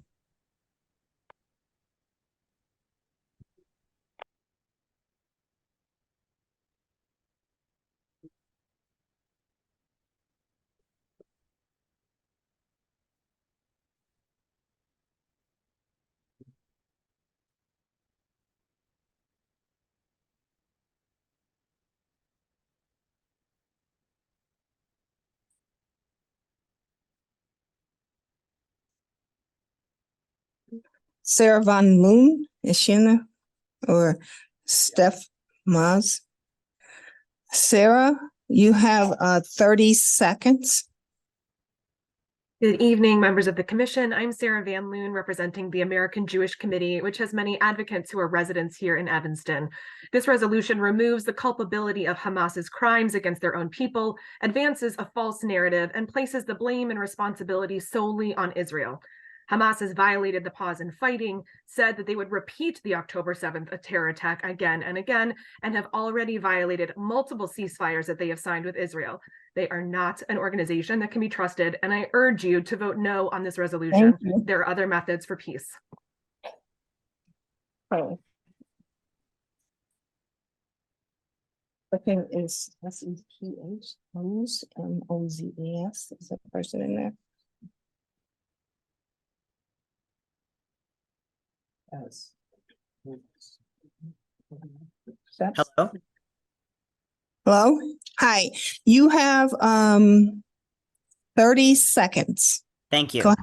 I'm a member of Jewish Voice for Peace Chicago, and I work in Evanston. I'm the grandchild of Holocaust survivors. I know what genocide looks like. What's happening in Gaza is genocide. Our government funds this violence, which means it's in our power to stop it.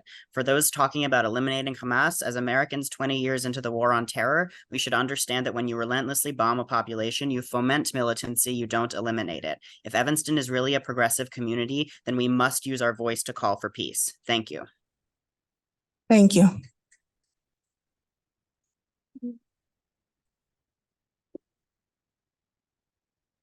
Person. We didn't get this person. I think. I don't think that's everybody.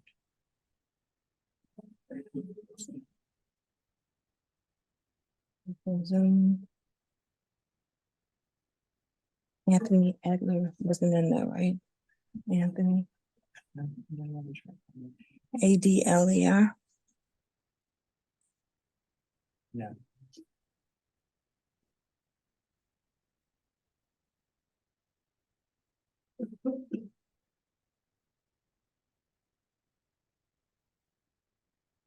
Okay, well, I think that's it. And unless, we ask anybody who's in the Zoom if they didn't get chances.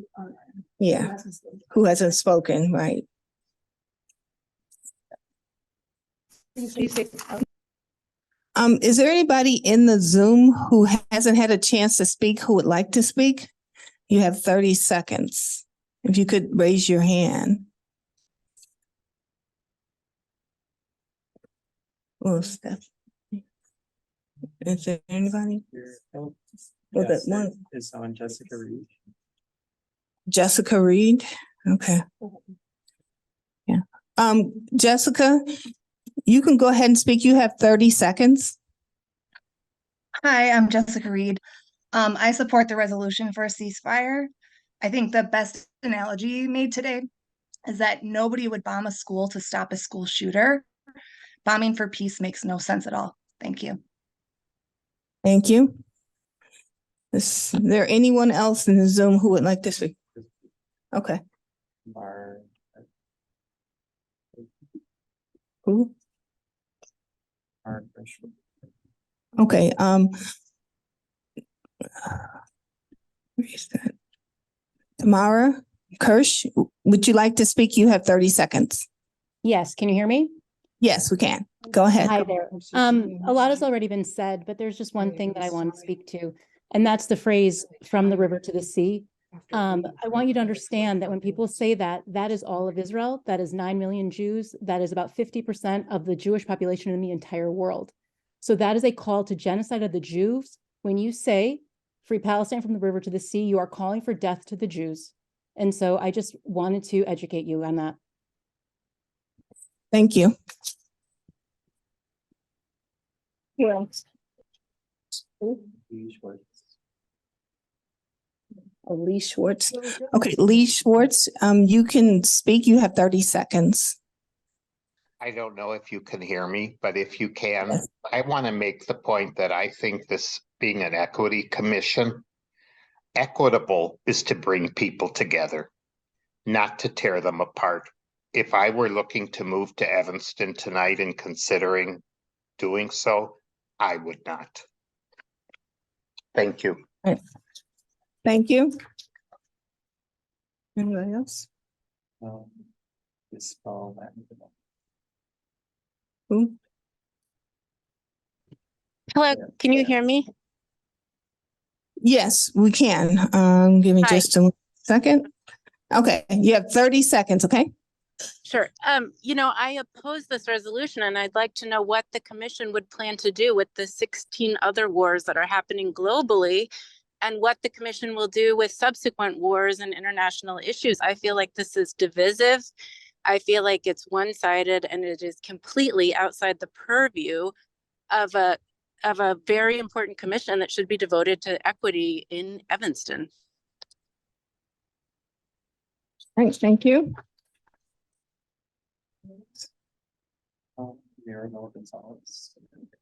What is it? Maribel? Maribel, did you want to speak? You have 30 seconds. Yeah, I just have a question. It's not a comment. What happens? I know that the attorney on behalf of the city of Evanston spoke earlier, but what's going to happen now, given what they said about the commission and their authority to even bring this resolution to city council? So it's more of a question. Okay. Thank you. You go ahead. Oh, go ahead.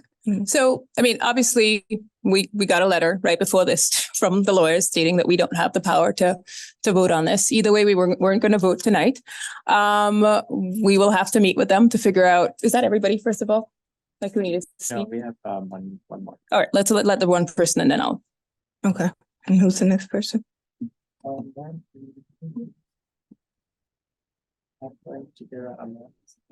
Jacqueline, you said? Chaplain. Chaplain, you can speak. You have 30 seconds. I just wanted to thank you all for taking the time to talk about something that is on the hearts and minds of everyone in the world. I understand that our tax dollars do fund what is happening right now, and that is why this is so important. I wanted to remind us all that there is an acronym right now in Gaza that which does not exist anywhere else, that Doctors Without Borders and many other doctors have talked about, which is Wounded Child, No Surviving Family. When you say that you want to stop Hamas, how will you stop Hamas when you are taking away everything from little children and they have nothing else to lose? And when you have nothing else to lose, that is how you create more Hamas. Thank you. Anybody else? Okay. All right, so that ends public comment. We only have one. Okay, so our original plan today was after public comment to take stuff that we've gotten in emails, take stuff here, and to work, which was the original plan of the meeting, to work through edits and changes to the document. We have an email from the lawyer that said that one way or the other, City Council wouldn't consider anything that we have that we send forward. I took a lot of notes from what was said today.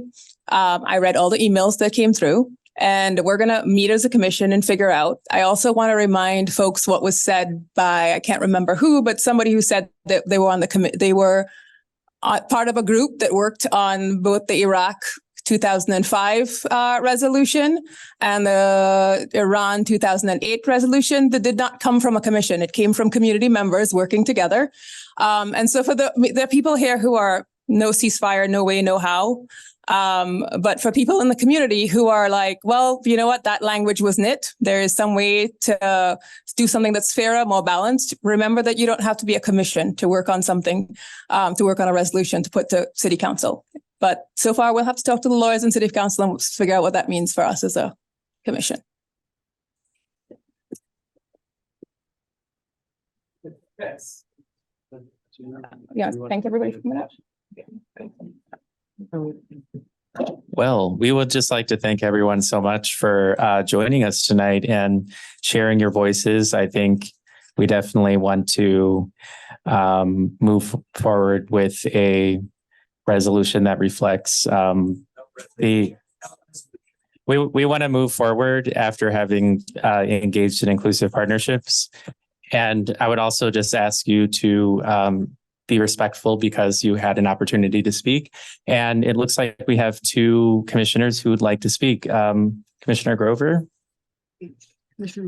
Yeah, I just wondered if we came all this way, if we can just have a short chance to speak. I know some folks did. So I just want to share, thank you all for being here. I really, like Carla, read every single piece of mail that came in to us.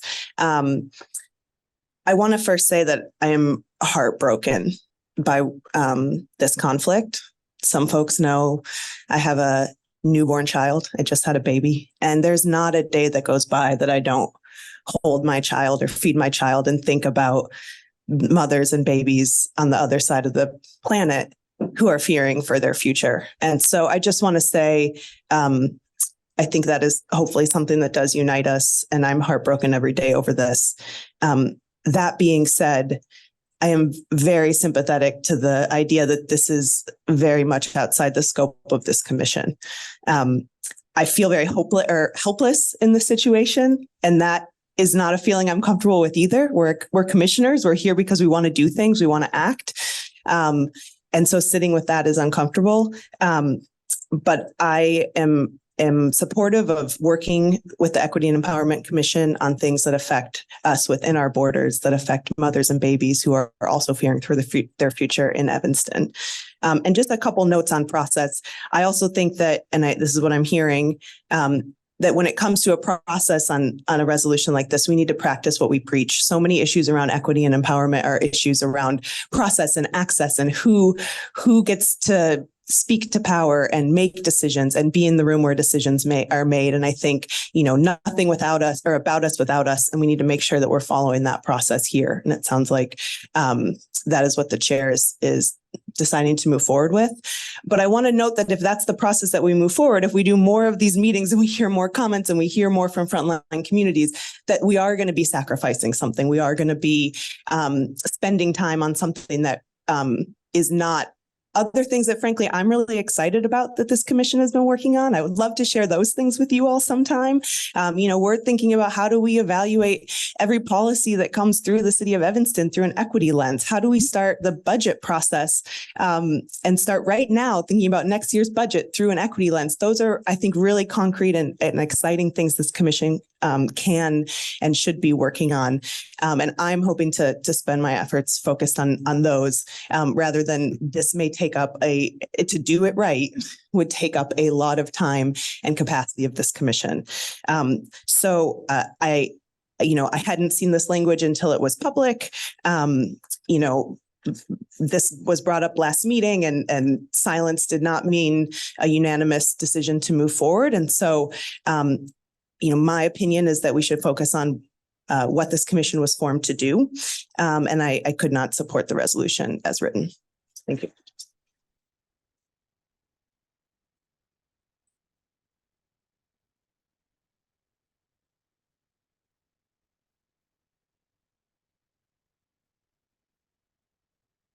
I just want to speak briefly to the process. So this was brought up as an item for discussion, for consideration at our last Equity and Empowerment Commission meeting.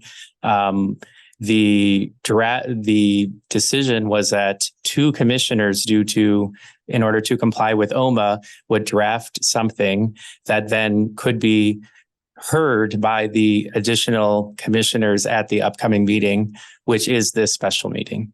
So I just want to clear the air as the city staffer who was tasked with supporting this particular process.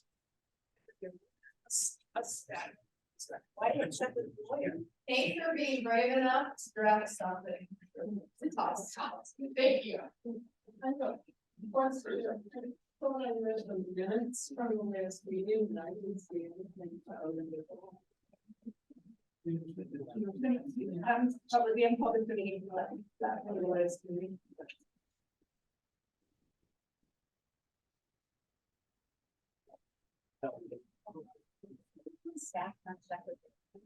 So, Madam Chair, I think we should answer the one question that came up repeatedly, which is, what is the source of the resolution? Who wrote it?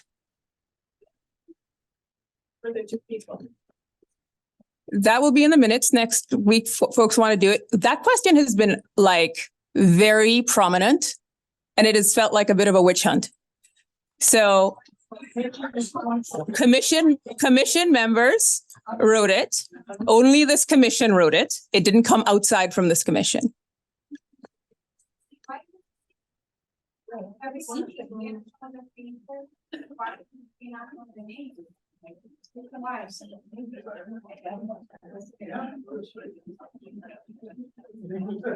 So I got, yes.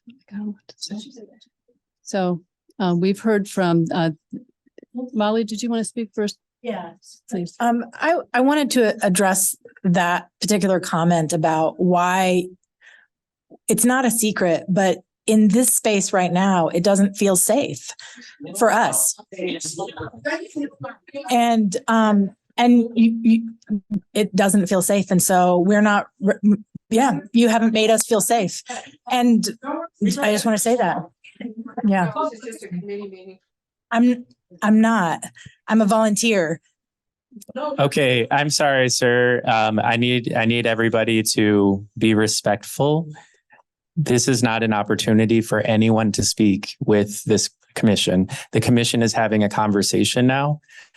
So I will pass it back to the Commissioner Malone. we have our meetings and we have our conversations in public, and that's how we are supposed to operate. And that's what we're doing, is we're having a public conversation about this.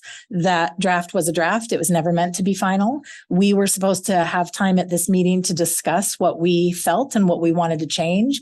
We wanted to have a jumping off point. And I think a lot of times drafts are not the best. We do our best to come up with them, but it was a place to have a conversation to get started. And we are now not even going to be able to have that conversation. And I'm disappointed that it was shut down before we could even figure out what would be a best way forward, what are better drafts, what are better language. And I'm very disappointed that we don't have the opportunity to talk about events and situations that matter to Evanstonians, that are deeply rooted in our community. And I'm not sure how to effectively communicate how I am feeling right now, but I do very much appreciate everybody for coming and sharing their comments. I think that is really beautiful. I've been on this commission since February, and we've had maybe 3 comments at any one of our meetings. People are not particularly engaged with us, and I wish they were. So I'm so thankful that you all are here. This was very exciting to have this many people show up and be engaged. I hope that you all become engaged in our other topics, like Commissioner McFadden talked about, like the work we want to do on the budget, the work we want to do with policy. There's a lot of things that we are very excited about. I also find it very upsetting that folks feel like we should be disbanded for this, when that I think is an inappropriate or an upsetting response to being upset. Like I said, I'm not feeling safe in this space, but it doesn't mean I'm not going to come back, and I'm not going to keep trying, and I'm not going to keep working for it, because I am committed to the Equity and Empowerment Commission here in the city of Evanston. I'm committed as an Evanston resident. I worked really hard this summer to find I got kicked out of my apartment, and I worked really hard to stay in Evanston so that I could continue to give back to this community, which is my community. And so I'm committed to keep doing that. And I want to keep participating. I appreciate all of the emails that we've gotten. It was really powerful and wonderful. And as I said, I'm disappointed that we might not get to pursue that and make sure that people's voices are heard, and make sure that what you all have passionately brought to us is not going to get to be put down on paper and presented to city council. So that's unfortunate. It's unfortunate. I would just like to say, I want to reiterate the fact that we are a volunteer commission, and we were appointed by the mayor, so we are not elected. And we are also an advisory board. So what we do is to advise the city council on, make recommendations, give feedback on policies that they pass through us, also draft our own recommendations that we think that the city should consider adopting. With regard to the legal note that we received, I want to just read off letter A. It says that the commission's powers and duties are limited to the following: identify and recommend a racial equity framework to be used by city commissions, committees, and the city manager to examine policies, practices, services, and programs, and all significant decisions made across the city. It's my opinion that this particular draft resolution, not final resolution, draft resolution, is pertinent to that particular point, because as evidenced by the response with the amount of Evanstonians that came to tonight's meeting, it clearly is a local matter. It's affecting people in this community. And it is something that I think the commission, it's important for us to keep our sort of finger on the temperature of what issues are affecting our community. I am in complete agreement with the solidarity for a ceasefire. I want to acknowledge the loss of life of all the peoples in the region.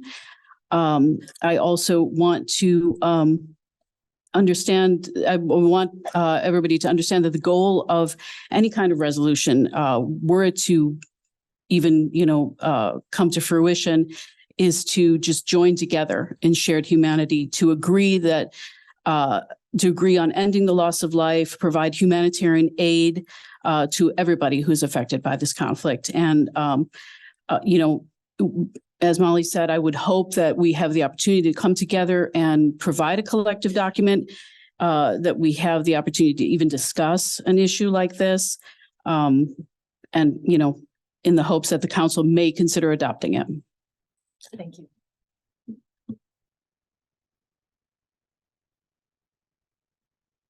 So a few things come to mind. Thank you, commissioners, for your comments. And thank you to everybody who's been here tonight and shared all of their perspective and expertise on a really difficult international issue. I have 3 points to make. One is that in acknowledging that I am a privileged white woman, I want you to know that I know that sitting here at the dais. It's pretty straightforward reading of the enabling legislation or ordinance that this is outside the province of the Equity and Empowerment Commission for a lot of reasons. And Councilmember Reed agrees that it's outside the province of the commission. By not taking up this resolution, we don't prevent any individual from being active on any issue in Evanston. We're not preventing anyone from raising the issue independently to the city council. What I'm saying is that it's not the role of this commission to venture into geopolitics on an issue that, my second point would be, is so clearly divisive in this community. I can't imagine that you thought by serving on the commission that we would be the dividers in our community. I hope that you imagine that we would be helping to build community and build bridges and knit people together on important issues that are reflected in the enabling ordinance and reflected in the work that the commission has done so far. But this one seems clear that both the spirit and intent of the ordinance is not reflected in the idea of us venturing into a geopolitical dispute, regardless of how we feel about it, regardless of where you find yourself on that spectrum on this issue. These are important issues. But it feels like not only potential to divide, but a lot of potential to make many people feel unsafe having this conversation in this public place like this. And there are lots of other places to have this conversation. And then finally, think about the commission itself. Think about what we want to accomplish on this commission. Katie mentioned the equity lens on everything from the referral process to the budget process to wanting to develop a really great policy for meaningful and inclusive community engagement in Evanston. And in the beginning and the end, what do we need to make that happen? We need 5 votes on the city council. We need allies on the city council. I don't know how this helps us get there. I don't know how this undertaking something that is outside what the city council has told us what our job is helps us do anything that we need city council to help us do. What I worry about is that we have extinguished whatever goodwill this commission has with the city council and with large parts of our community, because we've taken on something that may be our business in our personal lives. But to invest extraordinary city resources to contend with this meeting, police overtime, staff resources, all this extra time, that doesn't make sense to me. And we've heard from people here today from multiple perspectives. I mean, congratulations, because by my account, we've heard from somebody in every ward in the city of Evanston. And outside of the city of Evanston, I'm pretty sure.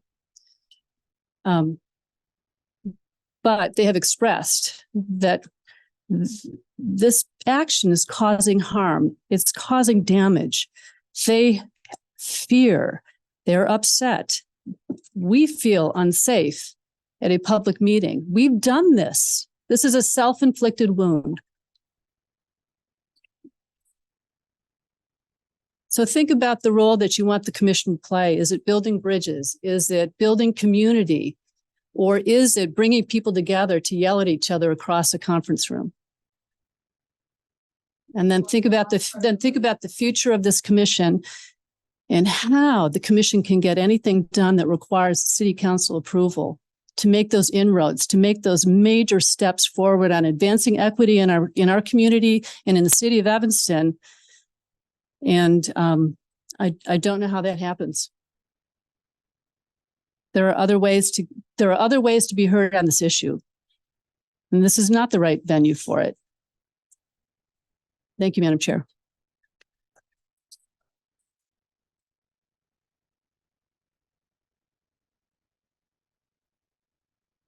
I think we're pretty close to wrapping up. There's a word that was used in several comments was used again up here in terms of equity, and this idea that equity is about what was implied as fairness on both sides.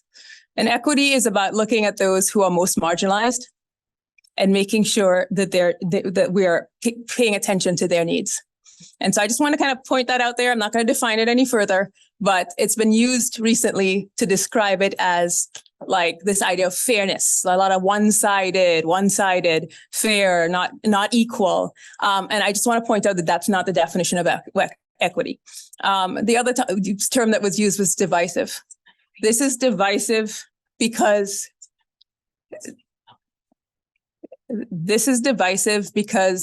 it is a difficult topic.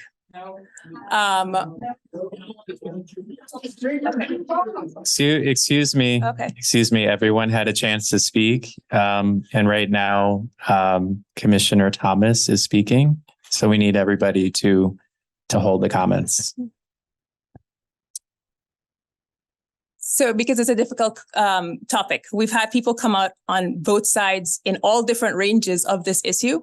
And to say that if we just be quiet and don't talk about it, somehow it's better, I don't understand what that world is. So You tell the truth. Yeah. Conversations.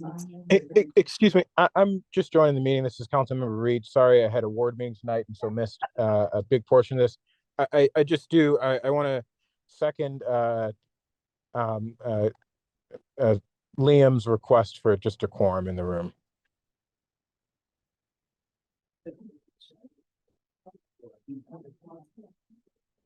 Go ahead.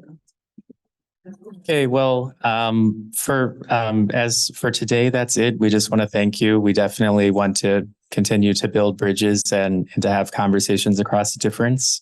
And so thank you to everybody who showed up today. And we look forward to continuing to work with you going forward. Thanks, everyone. Thank you. Wait, Chairwoman, are we going to decide if we're moving forward? Is that a decision of the commission or is that just a decision of the chair? Yeah, point of order. I think it would be appropriate to for us to make a decision here. We could leave it to the chair, but I think it'd be appropriate for the committee, for someone to make a motion in one direction or another with this. And I would, because I just joined the meeting, I don't want to make a motion. I have an opinion, but certainly would love to have one of the committee members make a motion that is appropriate. One way or the other, this version of the draft is not going forward. So I will just make a motion to discontinue this version. Whatever the lawyers say, whether that there could be a different version or not, or they're not allowed us to work on it, or if somebody else wants to pick up stuff and work on it, we can't speak to that now. But I will go ahead and make a motion that we vote that this motion. Can we vote? Do we have enough people? Mm-hmm. Right. Yeah. That we vote that this version be laid to rest. All right. Can I clarify? So we are withdrawing this resolution for consideration? Withdrawing this for consideration to move forward to city council. Second. All in favor? Aye. Aye. Aye. Aye. Okay. And then just if I may say one last thing, and apologies again, I had a ward meeting tonight that was previously scheduled. But I do think it is productive for this committee to think about, what can the city of Evanston do to provide support for, potential refugees or other folks who are impacted by this conflict, such as, we did with the both the Ukrainian refugees and Venezuelan migrants who we provided, who we created a refugee resettlement fund for. And so maybe the next step for this commission with our equity lens, our local equity lens, is to figure out how, Evanston can play a role in dealing with the aftermath of all of the hardship and tragedy that's going on in the Middle East and with Israel and Palestine. Can we create more funding to support potential refugees that relocate to the U.S. And particularly Evanston?